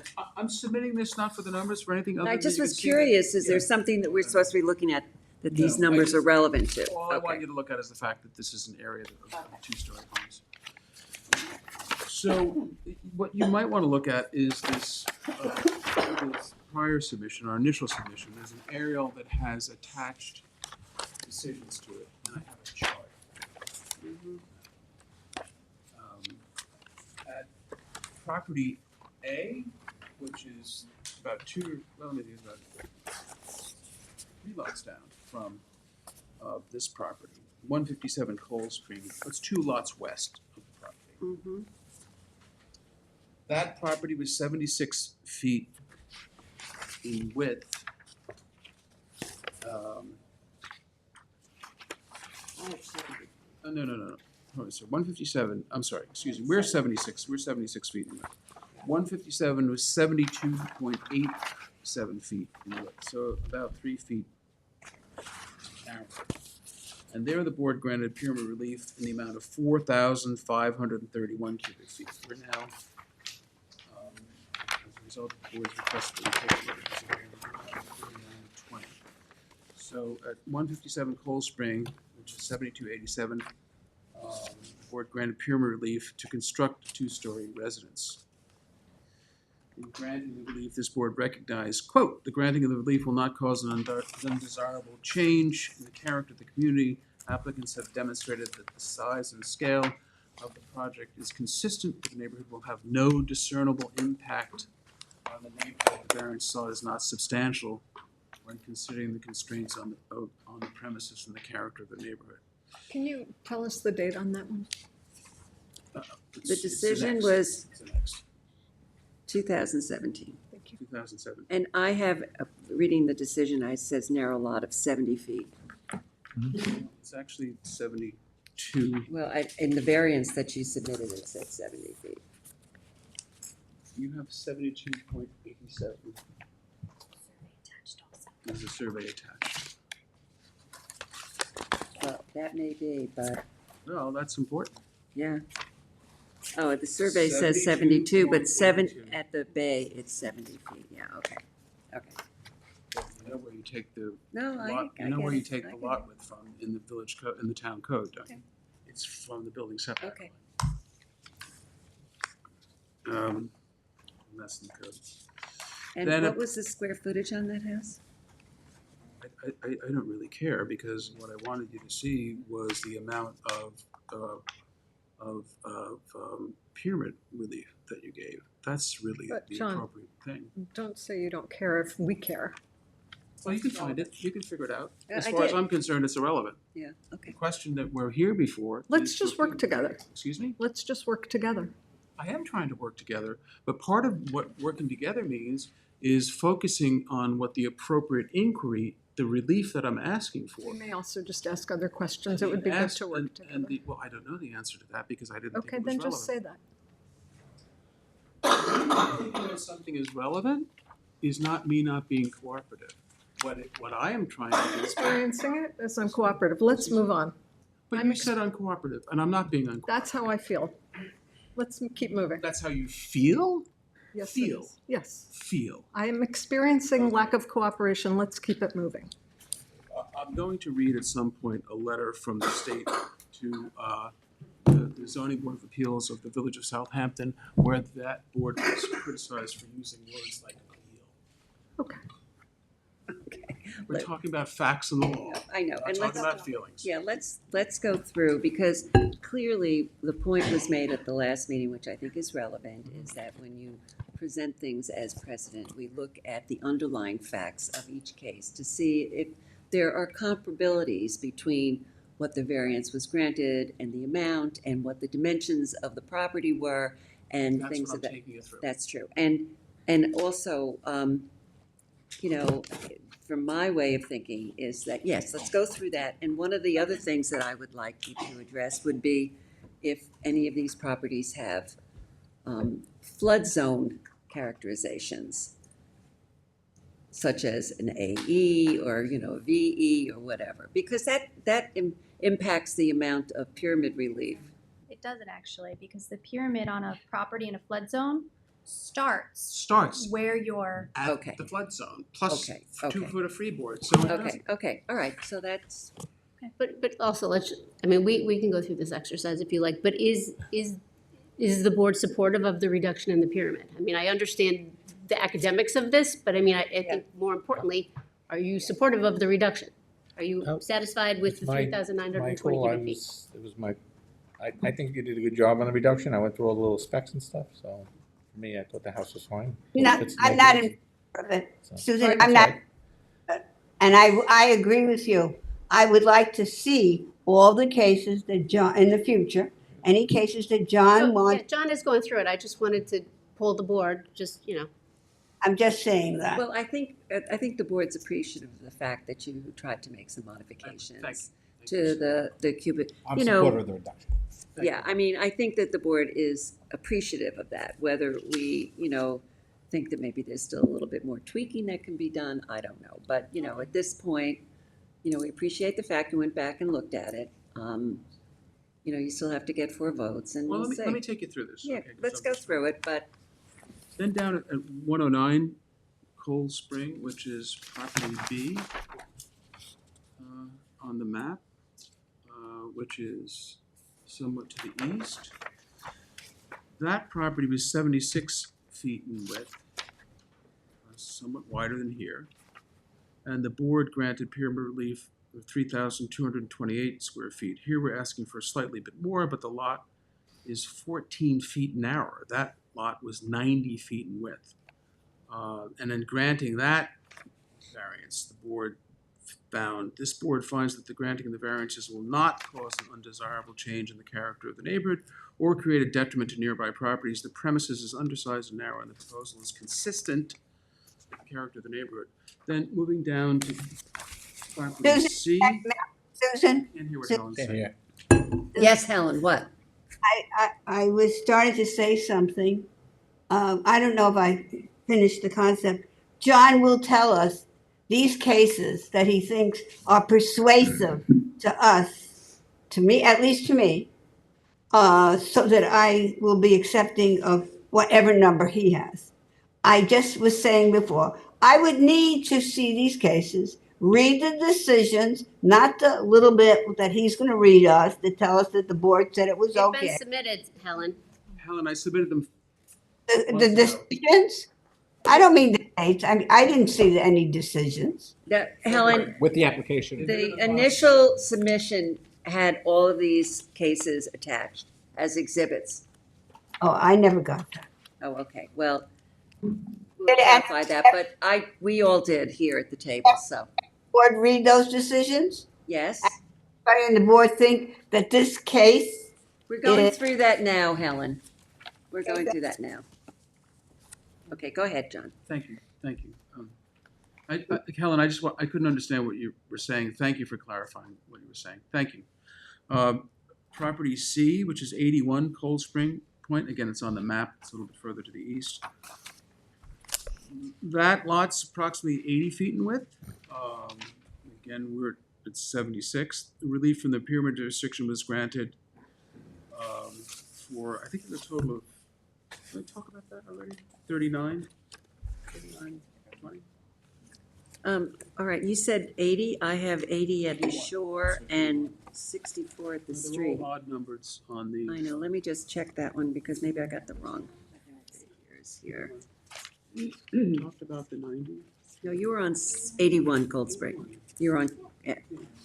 All right, let me just see. Yeah, That is, 81 Cold Spring. all right, but that is not 80. That is 64 feet at the street and it is 79.5 at the bay, according to the survey.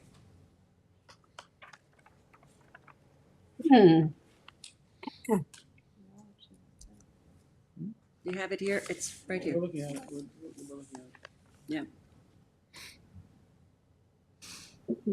This is it.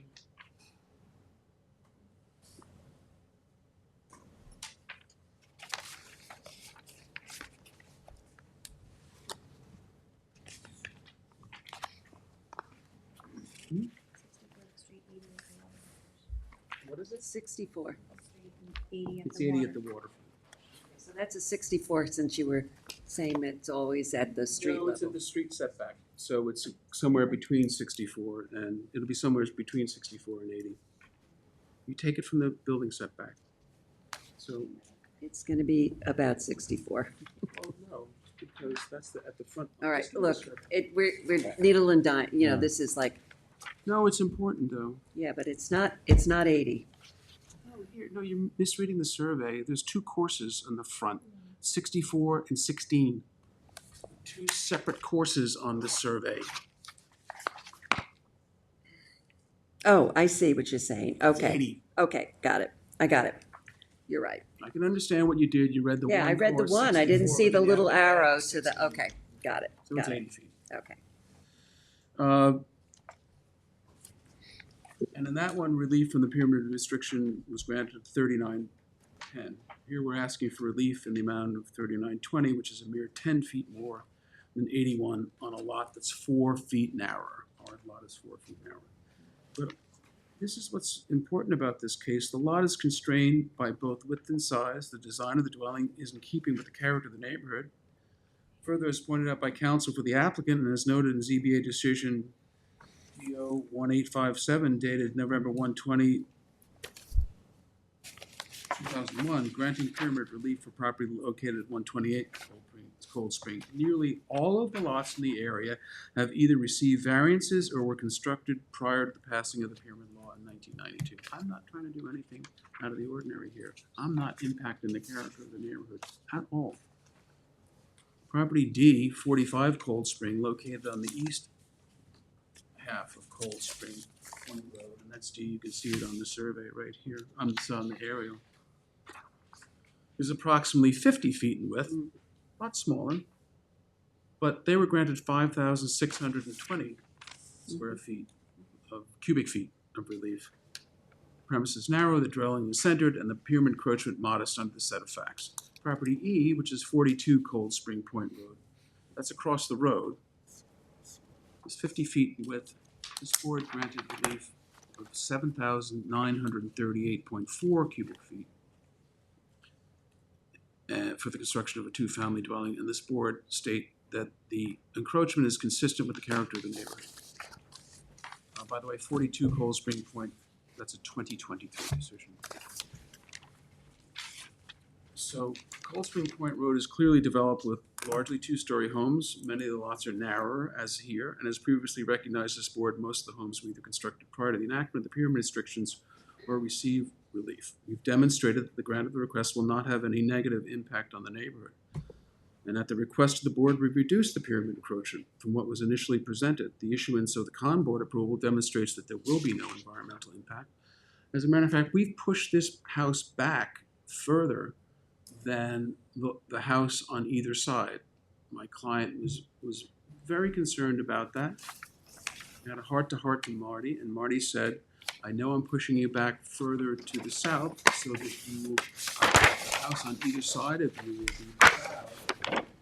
will be of the northerly setback of your house, the waterfront setback of your house. But please do this for me because it keeps it away from the wetlands. And also, again, we have the whole issue with the need for developing in a vertical manner on these lots that are constrained by wetlands. So let's go to the balancing test. Oh, footprint, so what are we doing here? Size of the house. Okay, well, you wanna put that in? You Was there a wanna- question about the size of the homes for the GFA, the pyramid variances that we had submitted? I can't give you the size, but the footprint for the homes are actually pretty comparable with the footprint for the home that that's What's the proposed here. footprint here? At 1813, it's on our survey. That's the square footage for the house? No, that's footprint. Footprint for That's the footprint. home. That's not gross floor. Property A that we had submitted has a footprint of 1734, pretty close. Property B has a footprint of 1804. Right. And property C has a footprint of 1797. So they're all And this pretty footprint, and this comparable in footprint. size. is- 1813. Right. So they're all, they're virtually the same size. And, you know, again, this is footprint, it's not space, but they're pretty, you know, they're, because of the way you have to develop down here, I mean, only with a modern house are you able to, contemporary flat roofed house, are you able to say, okay, I'm pretty much able to double the footprint to get you the gross floor area of the house. But these are, even though they're traditional, they are boxy of necessity. So let's go through the standards. The biggest element, as pointed out, and I don't know, you know, as lawyers, the lawyers probably read this stuff, but Terry Rice has a commentary to the town law in the McKinney's the book, and we have these 5-part standards, but they're not weighted all the same. The biggest element is character of the neighborhood by far.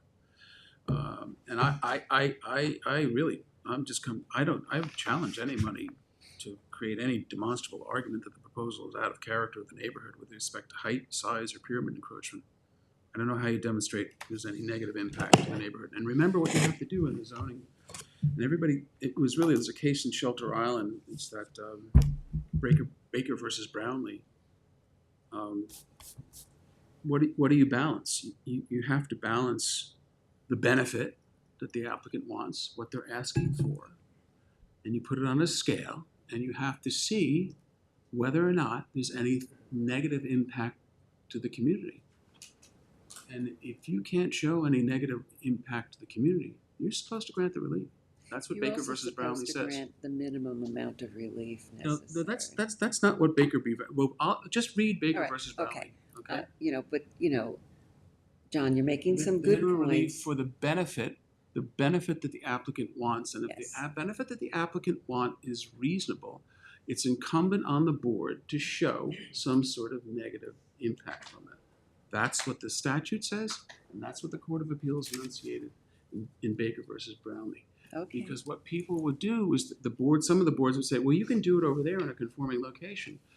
And the Court of Appeals said, that's not the inquiry. The inquiry is whether or not the benefit that you want is outweighed by some detriment, some demonstrable detriment. Okay. And is there any other way to obtain the benefit? No. I say something, Susan? Can I say something? I'd like to meet. Let John finish first, Helen. That's exactly what I wanted to talk about. Excuse me. Are you wrapping it up? I'm making my presentation. No, okay. I just wanted to know where you were in the presentation. I don't know. I don't know. Is there some other way to obtain the benefit? No, the Conservation Board prefers the development to be vertical as opposed to horizontal, thus reducing the coverage, and the law says when there's a conflict between zoning and wetland setbacks, you're to favor the environmental setbacks. Environmental, absolutely no environmental detriment here. This is a matter of law. There's no environmental impact. It's a type 2 action. The Con Board's approval is determinative on environmental impact, I would say. It's not a substantial request, particularly based on the board's prior treatment of the application. This is a narrow lot in an area developed with essentially almost fully two-story homes. The applicant has reduced the minimum height of the house in order to reduce the amount of pyramid encroachment at the board's request. This lot predates zoning. And again, I would ask the board to understand that it's a required balance. I cannot see any negative aspect to this application. Okay, Helen, did you want to make a comment at this point? John, it's my opinion. Won't use Julie's feelings, although I had no problem with that at all, Julie. My opinion that we don't really need to use this forum to get educated on what decisions we should make. I think if you present the facts, we can, after all the time that we've been on the board, we can reach what we think is an appropriate decision. And I would like you today and in the future, my opinion, to spend less time on that and just more on the facts. Thank you, John. Helen, I'm going to present the cases consistent with my fiduciary duties to my client in the way that I've been presenting cases to various boards for 42 years. That's how long I first started presenting boards to the Zoning Board of Appeals of the Village of Southampton in 1982. I've been very successful at it. I present thorough cases, and I present the cases with a lot of respect for the laws and the facts. I do not bring applications before boards that I don't think the board should grant. I spend a lot of time with clients telling them that's too aggressive. You shouldn't ask for that. As I often say to boards, I probably do a lot more of your own work in telling people to ask for things that are reasonable. Given the entire framework of what's happening here, the character of the neighborhood, absolutely no negative impact that can be demonstrated, the fact that I've tried to work with this board, you said, John, go back and see if you could take something off, and we did it. You go back to the clients, and the clients, I said to the client, we very, very, very, very carefully tried to find the sweet spot where this made sense in terms of board, not only the board's prior actions, but what's going on in the street. This is the number we came up with, and I went back to my client and he said, John, we spent months trying to find that sweet spot. Please let me finish. You have to hear this. Well, yes, but You have to let me present my case, and you have to let me put in the record what I want to understand, but we also want to have an opportunity to ask you questions, and, please spare us some time to do that. Certainly, but thank you. But when I went back to the applicant, he said, I thought you told me we spent all this time with the architect, with the engineers, with everybody, finding an appropriate number. Why do I have to take anything off? And I said, quite candidly, because the board asked, and when the board asks, I try to accommodate to whatever degree I can without taking it to a point where it's not a reasonable application, and that's where we are. Okay, good. Questions on the board? From the board? So I'm going to just say a couple of things. One is that I went and looked at the property again, and it's clearly, an older structure. It's got two tall, two-story buildings on either side of it. I don't think it's out of character with where the location is. We've tried very hard to get you to be creative, which, you have. Would I like to have seen a little bit more creativity? Yes. But I appreciate the fact that you did come back with something. It's a developing street. There's no question. There are older homes on that street that are one story, and they're cottages, and there are lots of new ones that are not. And go ahead, Kevin. Just to that point. So I went through the entire submission again with the revisions that were made. And I looked at all the properties that you listed in the comparison of pyramid relief. And then I went back out and I frankly, I've probably spent too much time on Cold Spring Point Road in the last couple of weeks. And in the case prior, what I appreciated from the architects, the first architect and then the second architect, was the way the physical space can be shaped determines what something looks like, right? And what mass looks like. And the thing that strikes me, I'm going to be honest, is it's a large cube. It looks like that, right?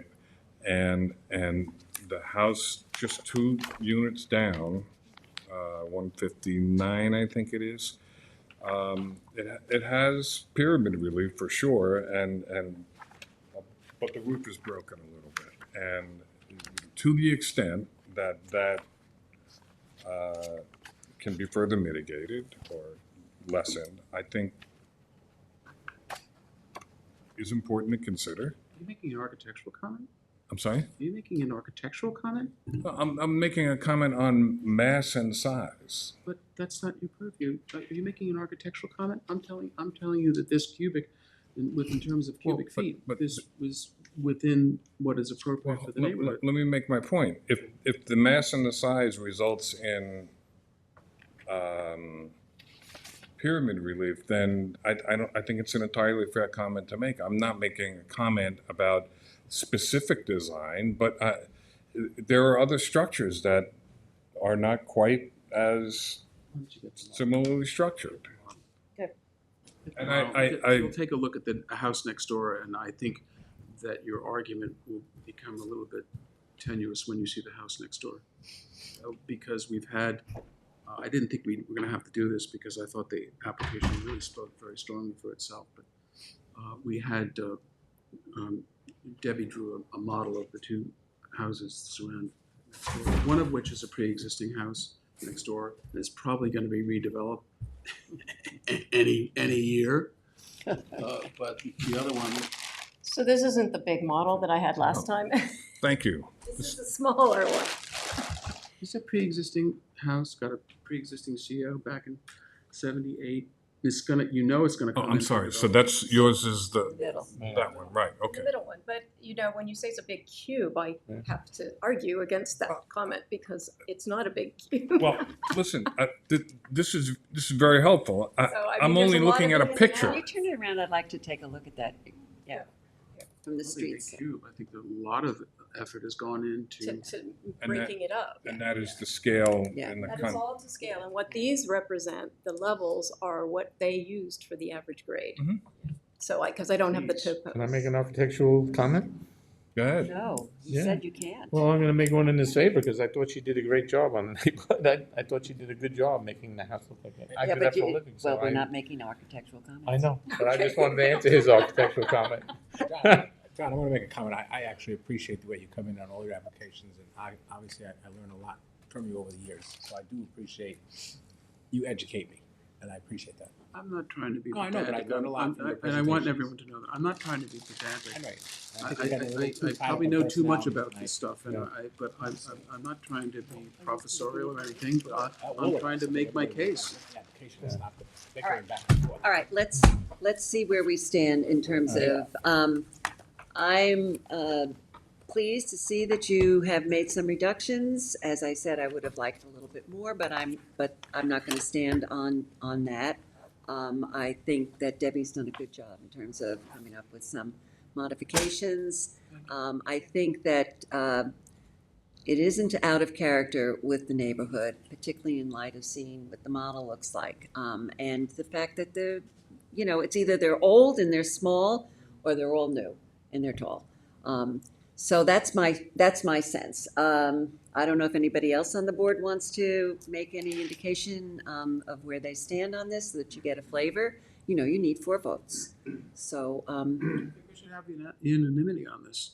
I'm seriously. well, John, you may think that, but please, John, you don't necessarily, or you're not 4-3 necessarily is going 7-0. to get them. I know, but I like to have. All right, okay, we're not going there.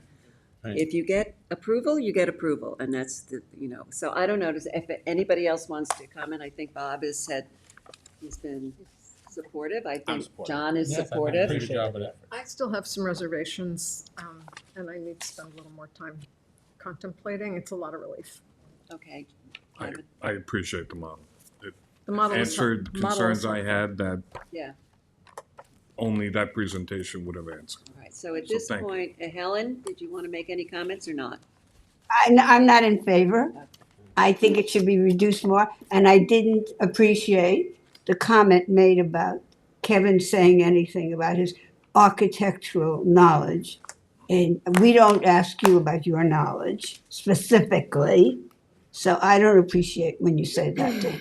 We are All right, getting way off track. let me Yeah. just say this, I would like us, as Julie started out with, let's try to be more cooperative in the future, and, That's yes. two sides of the street. all right, but At the last meeting, I was no, yelled at we're not and going to attacked. the last Oh, meeting, okay. John. We're not going to the last meeting. I'm just saying, let's try to keep this professional and courteous, okay? I couldn't agree with you more. Okay, good, because, comments to you, comments back to us, let's try to tone all of that down. So it looks to me like, this has kind of gotten a more positive view, this session. So I'm going to ask if there's anybody in the audience who wishes to be heard on, what's the address here? 151 Cold Spring Point Road. Anybody on Zoom who wishes to be heard on 151 Cold Spring Road? Okay, Right. this is yours, John. Yep, we're gonna close for written, hold for written comments to 4:18 Yep. and for a decision on 5:1. Second. Okay, Mr. Thank you. Redmond? Aye. Mr. Mastoni? Aye. Ms. Kane? Mr. McDonald? Aye. Ms. Burgess? Aye. Both sides. Okay. Thank you. Have a good night. Thank you. Okay, number 12. Julie Weinraub et al., 107 Edgemere Drive, North New York, 932-1-11.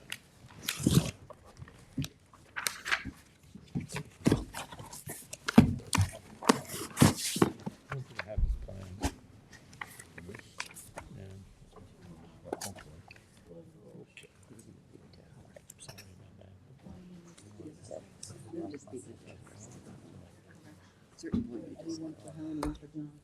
I know. Yeah, That was I very know. helpful. Yes, it- Okay, this one is, one now, okay. Staff, is this your staff? Yeah, she's delivering her some medicine. Stuff. Giving us stuff, huh? Thank you. Did you give one to Candace? Yes. I don't have to take one. I just misplace everything. I wait and look at Candace's perfect style.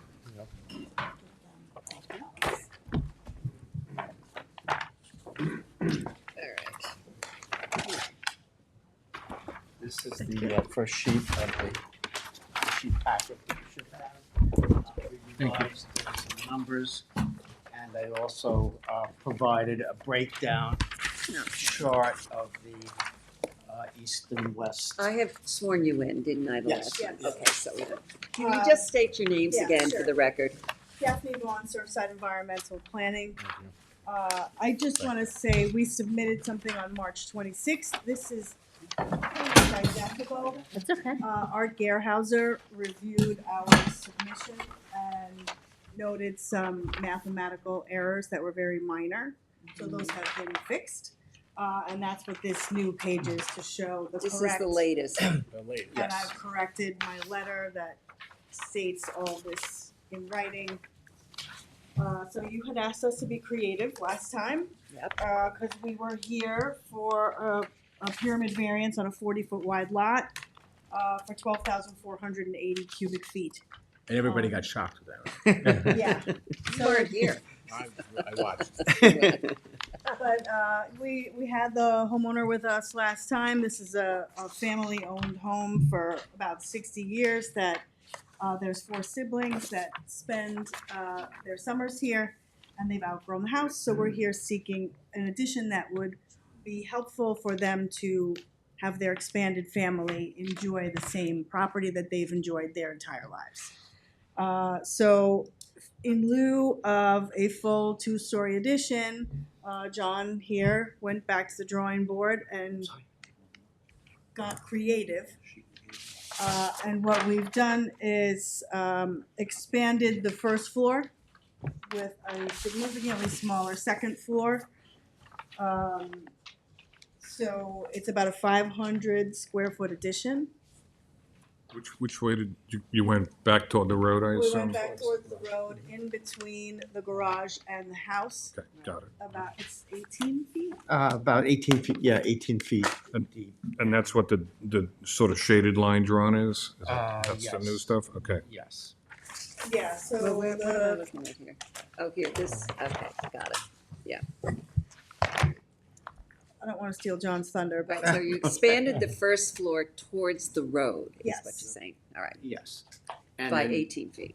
put a second story on top of that, but pushed off the east property line, set the second, the east wall of the second floor back an additional almost 6 feet from the So floor. you centered the peak on the lot.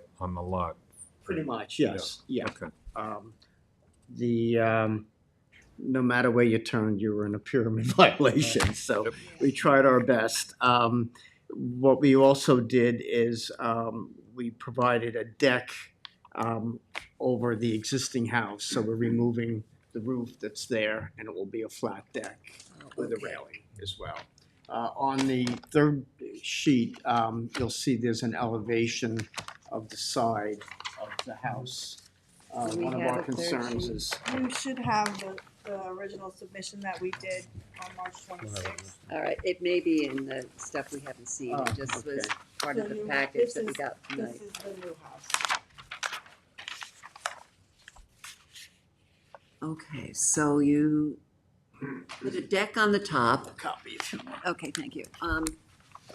You put a deck on the top and so that you eliminated the roof The line. roof line that's there. Yeah, So okay. obviously there'll be a 3-foot high rail, to protect the deck. In addition, we lowered the finished floor of the first floor from 10 feet down to 8 feet, which was a considerable savings, and maintained the 7-foot plate height on the second floor that we had discussed last time. So, So the numbers get reduced significantly because we've taken away the majority of the second floor addition. So the second floor is just one bedroom with a bathroom and a den that would be adjacent to the deck. We added 2 additional bedrooms downstairs with a laundry room and the areaway for the staircase to get upstairs. And we combined 2 of the existing small bedrooms. Bedroom number 1 used to be bedrooms number 1 and 2. And so things got shifted a little bit, but ultimately the numbers go down from the 12,480 cubic feet we were requesting to a total of 5,983.2 cubic feet.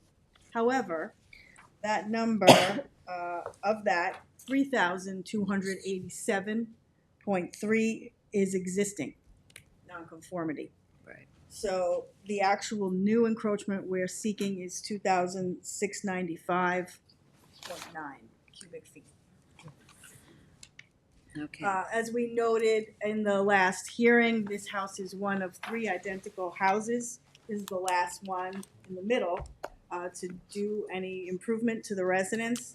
I had worked on the house to the west where they did a full second floor, but they rebuilt the house so they were able to squish it down as much as possible. The other house, they did a second floor addition and they weren't allowed a full one. It was about half.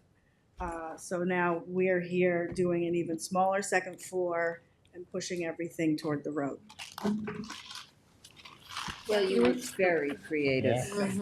When you say the 3,287 is existing, that, like, I didn't keep a copy of the plans. That means you can identify where it is right now? Yes, Okay. it's all in the plans. yeah, I cut Not like 5 if it hasn't been sections. demolished and then rebuilt.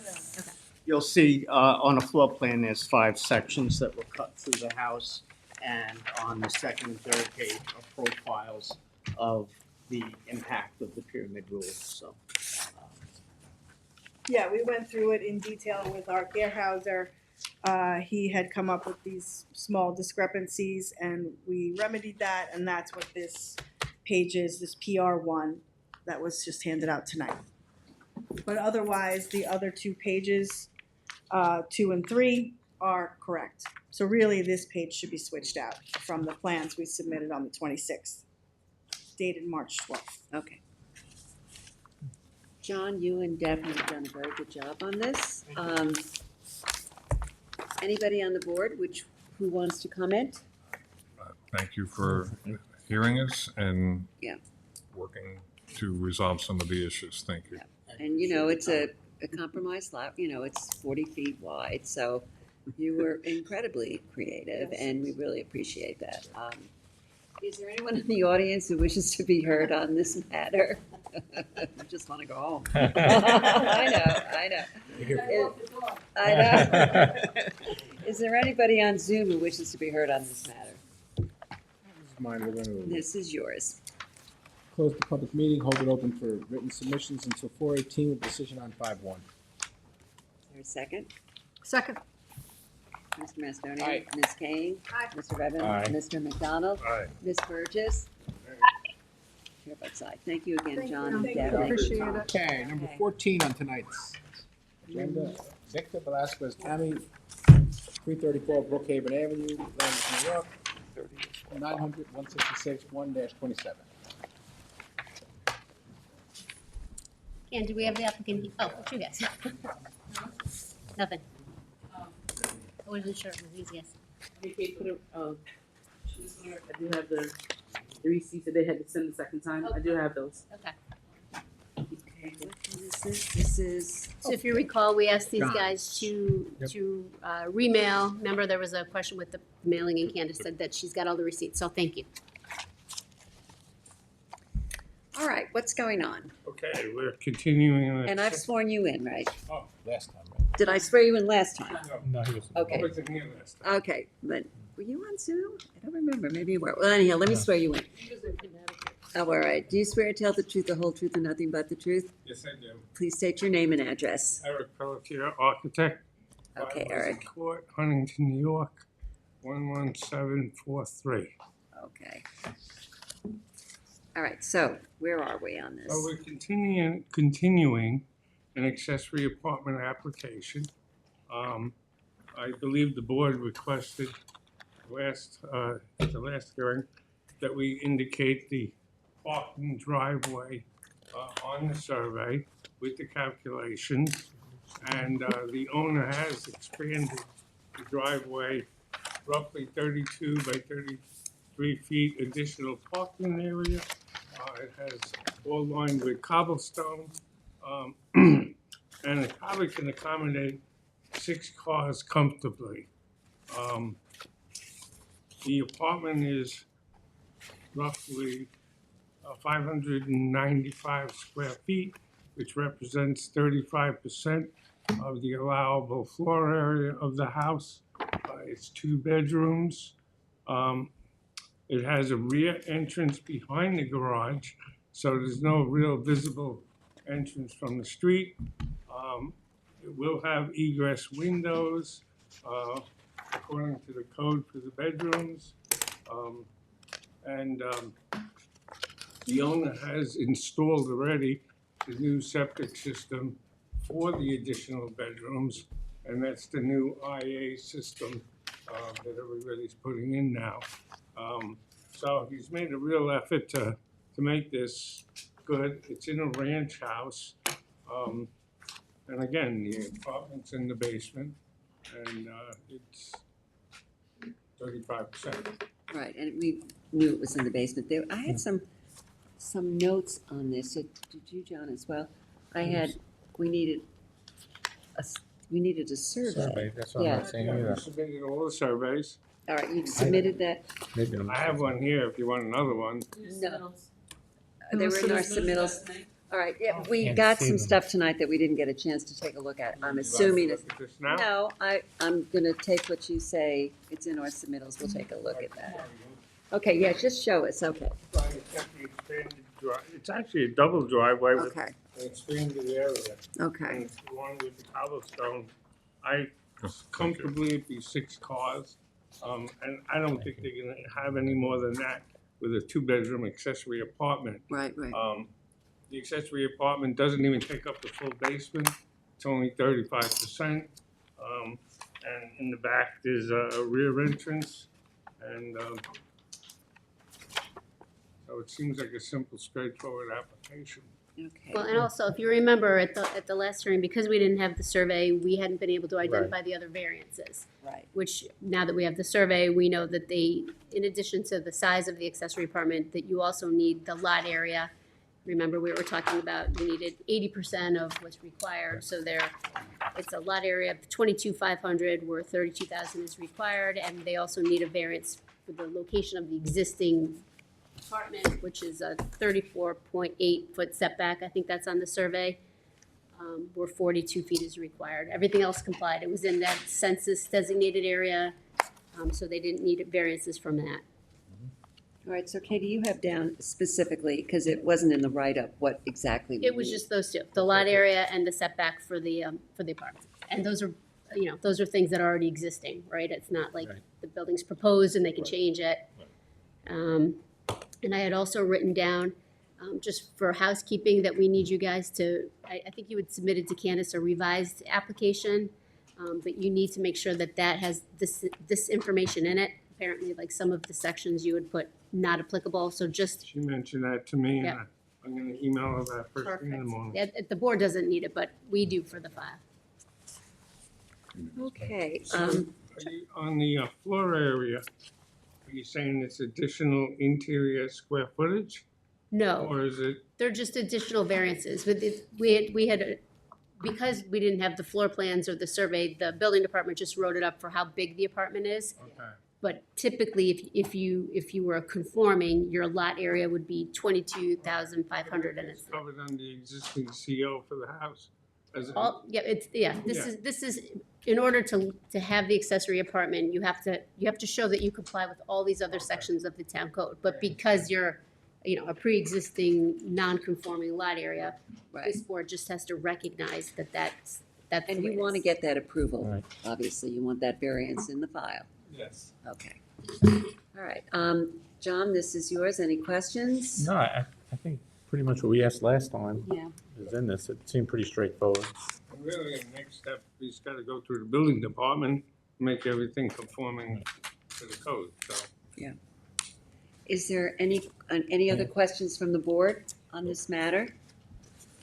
Okay, thank you for waiting so long, but now John's gonna give So you we're the gonna good close the written news. comments on 418 and the decision on 5-1.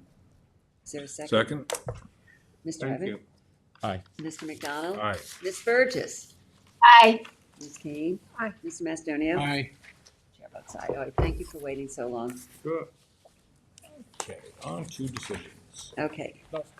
Do we want to discuss that one decision first, or then read them, or what are you, how? Well, I'm looking for Anthony, because Anthony's supposed to go over the hometown towers, secra, with you.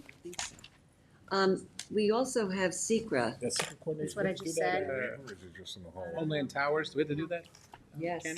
but there was a question I had about whether it was a type, That's what Anthony to answer. I can't answer that question. and where is Anthony? Has he left? He left. Okay, he's coming back up. I was like, I don't have anything on that. So while you're waiting, you can do the other. Okay, let's do the other discussion. Okay, that was the. All right, so the board had reopened the matter of Thomas Walker to accept those written submissions. And really what the question is, are you satisfied? Do you need any more testimony with response to either Janice's comments or Marty's comments? Or did the testimony that you took at the public hearing and the letter address them? Honestly, I haven't had a chance to read it. I mean, it was in the submittals for tonight. Well, that's why we're doing it right now. So Yeah, but I haven't skimmed, read it. I skimmed it really fast. Yeah, and okay. the And you, I know issue- you had some objections, or Well, some you know, concerns. I'll say this, the policy objective in the Coastal Erosion Hazard Act is to continue, try to conform even if you're having difficulty conforming. And I'd asked the question, and we have a letter from Marty and a letter from Janice as the Coastal Erosion Hazard Act Administrator. And in fairness to the applicant, a pretty simple response, which was, I really can't really respond to this on short notice. And the issue is, is there a fair consideration of pushing things back more? And I appreciate that that the applicant wants to have some of the native vegetation nearest the road remain intact because they like it. The more important policy issue is just like we did in a whole bunch of applications tonight, try to move things back further from the road to protect a natural resource. In this instance, it's a dune. And I think we would benefit from making and taking the time to be sure that we've been as diligent and careful as we can to consider that. And I understand that people may have another point of view, and I fully respect that also. I would just like to review it, and I haven't had the chance. I can't even find it in my piles of materials. I don't know what to do with it. So I think we're going to So we're gonna adjourn adjourn this. Okay, well, do you want to adjourn it, or do you want to bring the applicant back in? I think we should adjourn the decision To review. to review the submittals. Okay. So that because, I don't feel the necessity, again, I haven't read it, so I don't even know whether I feel the necessity to have them come back in. Okay. But, Adjourn it to the next meet, but, Minimally, I think everybody's saying it would be too insulting to the people that wrote the comments to just disregard it summarily. I don't know, that's a leap, but I'm sorry? I don't think it's insulting to. Well, it's- thoughtful issue was raised, it was responded to. I would rather take the care to be sure that we deliberated properly the issue. Okay, so just make a motion to adjourn the decision to the next meeting. or you want to adjourn and have a hearing on it, that's the question. Not up to me. What's your point, Julie? I don't even know. I know. Because I want to read the material. And then I guess I will have an opinion Why don't- about whether we need more Why testimony. don't we leave it open? At the next That makes meeting, sense. everybody will have read what was submitted, and then we can decide what we think we should do. That sounds good. Well, let's leave it as an adjourned decision for the next meeting. And let's make a motion to that effect. 418? Oh, no, 417. 417. All right, hold on, where is it? Where are we? I don't know. I feel like you should, because right now the record has been reopened on this, right? And we're talking about it. So I'm not even sure it's worth it to close it, to adjourn it for a public, I think you should just bring them back. I think that's Okay. gonna be more efficient, Okay, right? let's do, and it's been a while, so let's do it. I mean, it's, Yeah, I right? agree. Because then we're reopening it at the next And then one. if everybody says, no, I didn't, we want to have. 417, Yeah, enough time to bring them back? all right. 417. Then Right, wait. So just make a motion to bring the applicant back at the 417. I make the motion to bring the applicant back on 417. Second. This is on Thomas Walker, so we're clear. Right, Thomas Walker. Okay, Mr. Mastonia. Aye. Ms. Kane. Aye. Mr. McDonald. Aye. Mr. Redmond. Aye. Ms. Burgess. Aye. Chair votes aye. Okay, Who wants to go first? John? Mr. Anthony, Yes. the secret. So what's the story? Homeland on that? Tower. Yeah, I just actually am looking up Google right now to look at the property again, make sure I have it right. No.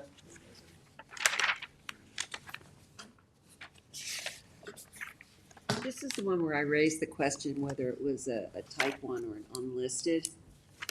Remember that I thought there was some confusion in the write-up. One said, cover letter seemed to suggest one thing and the actual resolution said another. Yeah, well, let's see here. This is from the Pine Barrens, Yes, Pine Barrens, yeah.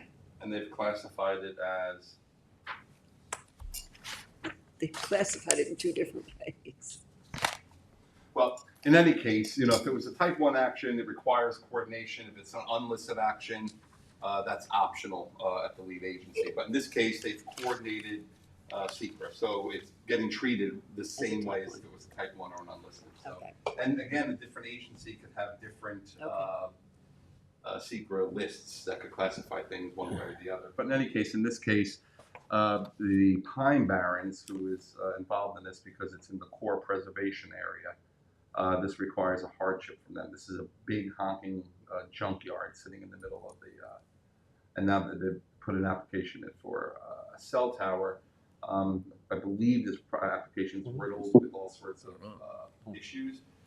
They've coordinated with the planning board as well. The planning board relinquished a lead agency in this case, which obviously I think the zoning board. Do we have a as well. decision on that? It's going to be coming to the zoning board for something. I just don't remember exactly. It's not mine. This is actually. I was going to say that sounds like a tease.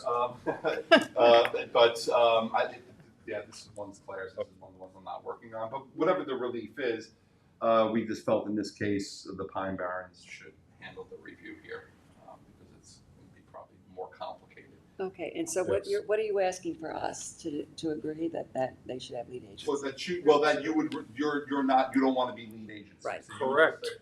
You don't want to be lead agency.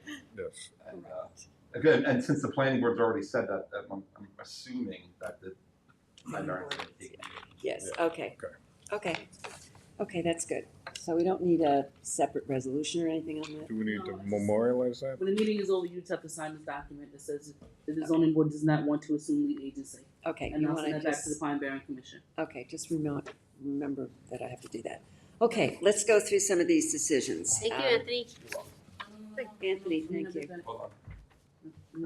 That's my reminder. Right by the keyboard. But she was gonna hand it to me, I was gonna sign I it. just didn't want to get it mixed up with everything else, that's all. Yeah, you saw behind my chair. Yeah, you don't want to get mixed up back there. Okay. All right, John, you're up. Yep. A decision in Brian Nadegger, Suffolk County Tax Map 900-191-1-8. This application is for property located at 19 Oakhurst Road, Hampton Bays. Applicant seeks variance in connection with a redevelopment of a lot that has 4 pre-existing dwelling units and 3 buildings, where the proposal is to demolish 1 single-family dwelling and 1 two-family dwelling and replace them with new 2-story single-family dwelling with a cottage remaining. In light of the reduction in density on the lot, and after having modified the building plans to significantly reduce the initial pyramid encroachment, this board finds that the applicant passes the standards set forth in New York State town law and town code. Therefore, and for the reasons set forth herein, this board grants relief from Town Code 330-116, extension, and Town Code 330-167, B1A, specific type of variance to allow the construction of a new 1,866 square foot dwelling to replace 2 out of 3 pre-existing dwellings on the property. Dwelling 1, 1,051 square feet, and dwelling 2, 520 square feet. Will be demolished, and dwelling 3, 690 square feet, will remain for a 12.77% expansion, for a maximum of 50% is permitted. And Town Code 330-84D pyramid height to allow a pyramid encroachment of 7,957.8 cubic feet, 2,097.9 cubic feet on the west, plus 5,859.9 on the east, as shown on the plans prepared by Vincent Cordiello, P.E. of the Rayner Group, P.E. and L.S. and P.L.L.C., last revised February 7, 2025. This decision is subject to the conditions of such other permits as the applicant has already required. or may otherwise have to acquire for a final approval on the subject premises. Second. All in favor? Aye. Aye. Opposed? Motion carries. Okay, the next one is me. Wait, You hear me? what did you say, Helen? No. Oh, okay, Helen Yeah, opposed. usually you do each person individually. Oh, That got all right. confusing. Yeah, on this I should do. Yeah. On these decisions I should do that. Sorry, Helen, I should have done that. All right. Here, listening. And speaking up as you needed. Okay, I've got a decision in the Michael Sonnenfeld, Suffolk County Tax Map 900-134-2-25.2. This application is for property located at 1135 Mecox Road, Bridgehampton. Applicant requests variances for a new single-family dwelling on a lot burdened by wetlands and 2 front yards. Applicant also requested variances in connection with the construction of a 6-foot fence in the required front yard as well as within the corner clearance. After discussion with the board, the applicant reduced the height of the fence to the compliant 4 feet. As modified, the application passes the standards set forth in New York State Town Law and Town Code.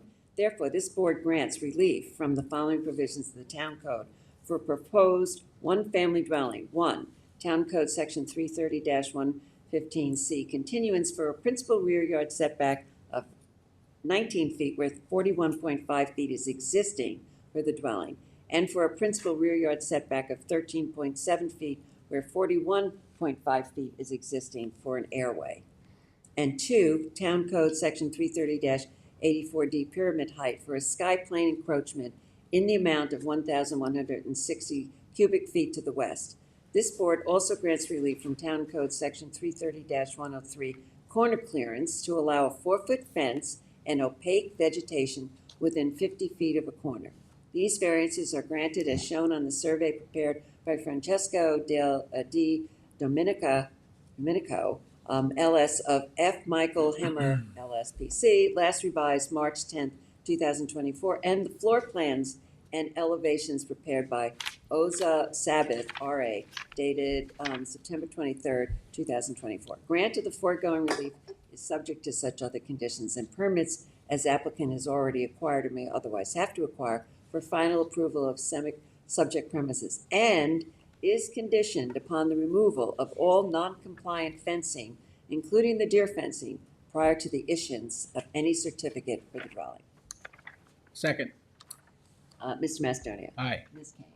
Aye. Mr. Ribbon. Aye. Mr. McDonald. Aye. Ms. Burgess. Aye. Chair votes aye. Okay, next is Kevin. Okay. I'm going to make a motion to approve the application of Lucy Jensen, Suffolk County Tax Map number 900-123-3-11. This application is for a property located at 63 Oaks Avenue, Flanders. Applicant seeks variances for a proposed 12 by 12 shed on an undersized lot located in an AE flood zone and burdened by wetlands. This board finds that the application passes the standards set forth in New York State Town Law and Town Code. Therefore, this board grants relief from the following provisions of the Town Code for a proposed shed. 1, Section 330-6, General Regulations that references Town Code Section 330-11, Resident District Table of Dimension and Regulations, for an accessory side yard setback of 3 feet and an accessory rear yard setback of 6.2 feet where 8 feet is required. And 2, Town Code Section 330-84D, Pyramid Law, for a sky plane encroachment to the west and to the south of 445 cubic feet, as shown on the survey proposed by Nathan Taft Corin III, licensed surveyor, last dated January 27th, 2025, and plans dated May 15, 2024, and elevations revised January 27th, 2025, both prepared by John R. Bracco, registered architect. The granting of this relief is subject to such other conditions and permits as applicants have already acquired or may otherwise have to acquire for final approval of the subject premises. Second. Mr. McDonald. Aye. What happened? Mr. Yes. Ugar? Aye. Ms. Burgess. Aye. Ms. Kane, Aye. and I vote aye. And Chair absent. She stepped out. Temporary chair. Yeah. I vote No, aye. I'm saying, I was meant, just reflecting Susan. Second on it? I did, yeah. You did, okay. I'm Okay, I'm caught up. Go ahead. 14 Reenact. Kevin, you want to keep going? Oh, I'm sorry. Okay, I'm making a motion to approve the application of Nicholas Lawrence and Raya Backer, Suffolk County Tax Map Number 900-381-3-30. This application is for a property located at 14 Ring Neck Road and Remsenburg. Applicant requests variances to legalize a pool and pergola arbor constructed without building permits sometime in 2001 and 2004 by a prior owner on a corner lot burdened by wetlands. While this board does not condone construction done without permits, it does find that the application passes standards set forth in the New York State Town Law and Town Code. Therefore, this board grants relief from the Town Code, Section 330-6, General Regulations that references Town Code, Section 330-11, Residence District Table of Dimensional Regulations for the following. 1, for an accessory side yard setback of 13.5 feet where 20 is required to legalize a pool deck constructed without the benefit of a building permit. And 2, for an accessory side yard setback of 16.5 feet where 20 feet is required to legalize a pergola arbor on survey constructed without the benefit of a building permit, as shown on the survey prepared by David H. Fox, licensed surveyor, last revised January 15th, 2025. The granting of this relief is subject to other conditions and permits as applicants have already acquired or may otherwise have to acquire for final approval of the subject premises, including 1, removal of the sports court prior to the issuance of any certificates. 2, maintenance of the screening by the applicant and all successors in interest. And 3, there being no stormwater runoff discharges into the adjoining body of water. Second. Mr. McDonald? Aye. Mr. Macedonia? Aye. Ms. Kane? Aye. Ms. Burgess? Aye. Chair votes aye. And John Robbins stepped out, Cam. Julie, you want to do? Yes, Burbovich? Yep. Yes. Nerman Verbotovich, Suffolk County Town Map 900-207-5-2.11. This application is for property located at 215 East Montauk Highway, Hampton Bays. Applicant seeks a minor lot variance for a proposed two-lot subdivision. This application passes the standards set forth in New York State Town Law and the Town Code. Therefore, this board grants relief from Town Code Section 330-11, Residence District Tables of Dimensional Regulations, to allow Lot 1 of a proposed two-lot subdivision to have a lot area of 17,236 square feet, where a minimum of 20,000 square feet is required, as shown on the subdivision map prepared by Sarah Marina Botti Churchill, P.E. of North Star Engineering, dated November 18, 2024. This relief is granted for the creation of the lots only and not for any existing or proposed buildings or structures.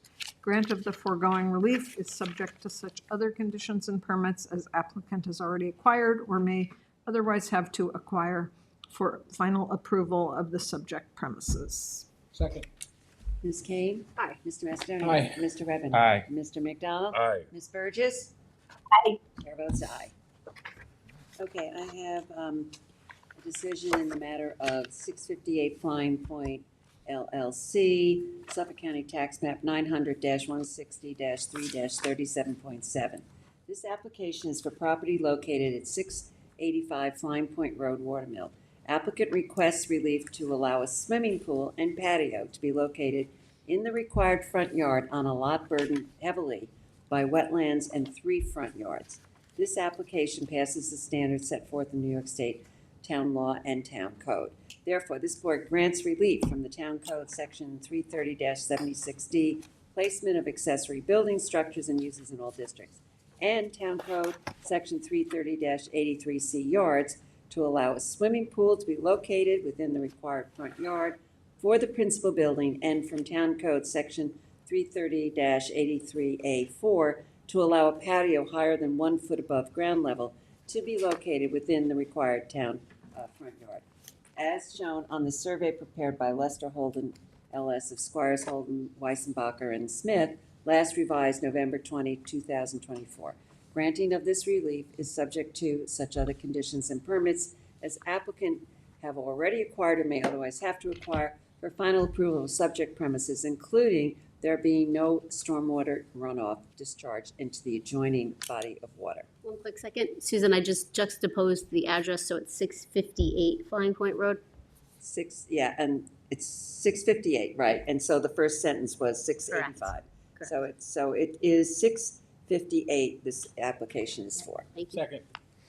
Mr. Macedonia. Aye. Ms. Kane. Aye. Mr. McDonald. Aye. Mr. Redmond. Aye. Ms. Burgess. Steps out. Oh, aye. Okay, and chair votes aye. Okay. All right, Kevin, you're next. Sure. I'm really happy to make the following resolution to approve Joseph G. Wagner III Irrevocable Trust, Suffolk County Tax Map Number 900-349-1-16.2. This application is for a property located at 13 Lakeview Court, Eastport. Applicant seeks a variance for a proposed 24 by 24 detached garage. After increasing the setbacks to reduce the pyramid encroachment, this board finds that the application passes the standards set forth in New York State Town Law and Town Code. Therefore, this board grants relief from Town Code Section 84D, Pyramid Law, for a total pyramid encroachment of 884 cubic feet, in parentheses, 560 cubic feet on the west and 324 cubic feet on the north, for a proposed detached garage on a non-conforming lot as shown on the survey prepared by David H. Fox, licensed surveyor, last dated March 25th, 2025. Grant of the foregoing is subject to such other conditions and permits as applicant has already acquired or may otherwise have to acquire for final approval of the subject premises. Second. Mr. McDonald. Aye. Mr. Macedonia. Aye. Ms. Kane. Aye. Mr. Redmond. Aye. Ms. Burgess. Aye. Chair votes aye. All right, Bob, I think you're the last Yeah, one. Stephen Genovese, Suffolk County Tax Map 900-152-1-16. This application is for property located at 18 Dewey Lane, Hampton Bays. Applicant requests variances for the expansion of a house on a lot where two pre-existing dwellings are situated. This board has granted variances for similar expansion on this property that was never constructed. This board finds that the application passes the standards set forth in New York State Town Law and Town Code. Therefore, this board grants relief from the following provisions of Town Code for a proposed addition to a one-family dwelling situated on a parcel that has two dwellings. Town Code 330-6, General Regulations that references 33011. Residence District Table of Dimensions Regulation to maintain a non-conforming minimum side yard setback of 18.2 feet where 20 feet is required, to maintain a total side yard setback of 39.3 feet where 60 feet is required, and a rear yard setback of 59.25 feet where 70 feet is required, and 2 Town Code 336-167B 1A specific type variances to increase the floor area 33% as shown on the survey prepared by Joseph Socafico, licensed surveyor, last dated October 31st, 2024, and the sheet Z2 of the plans prepared by Arnold Seth Montag, registered architect, last dated March 25th, 2025. This decision supersedes and voids ZBA decision number D020031 dated May 7th, 2020. Grant of the foregoing is subject to such other conditions and permits as applicant has already acquired or may otherwise have to acquire for final approval of subject premises. Second. Mr. Macedonia. Aye. Ms. Kane. Aye. Mr. McDonald. Aye. Mr. Redmond. Aye. Ms. Burgess. Chair votes aye. Okay, is there a motion to Motion to close? close. All in favor? Aye. Meeting's adjourned.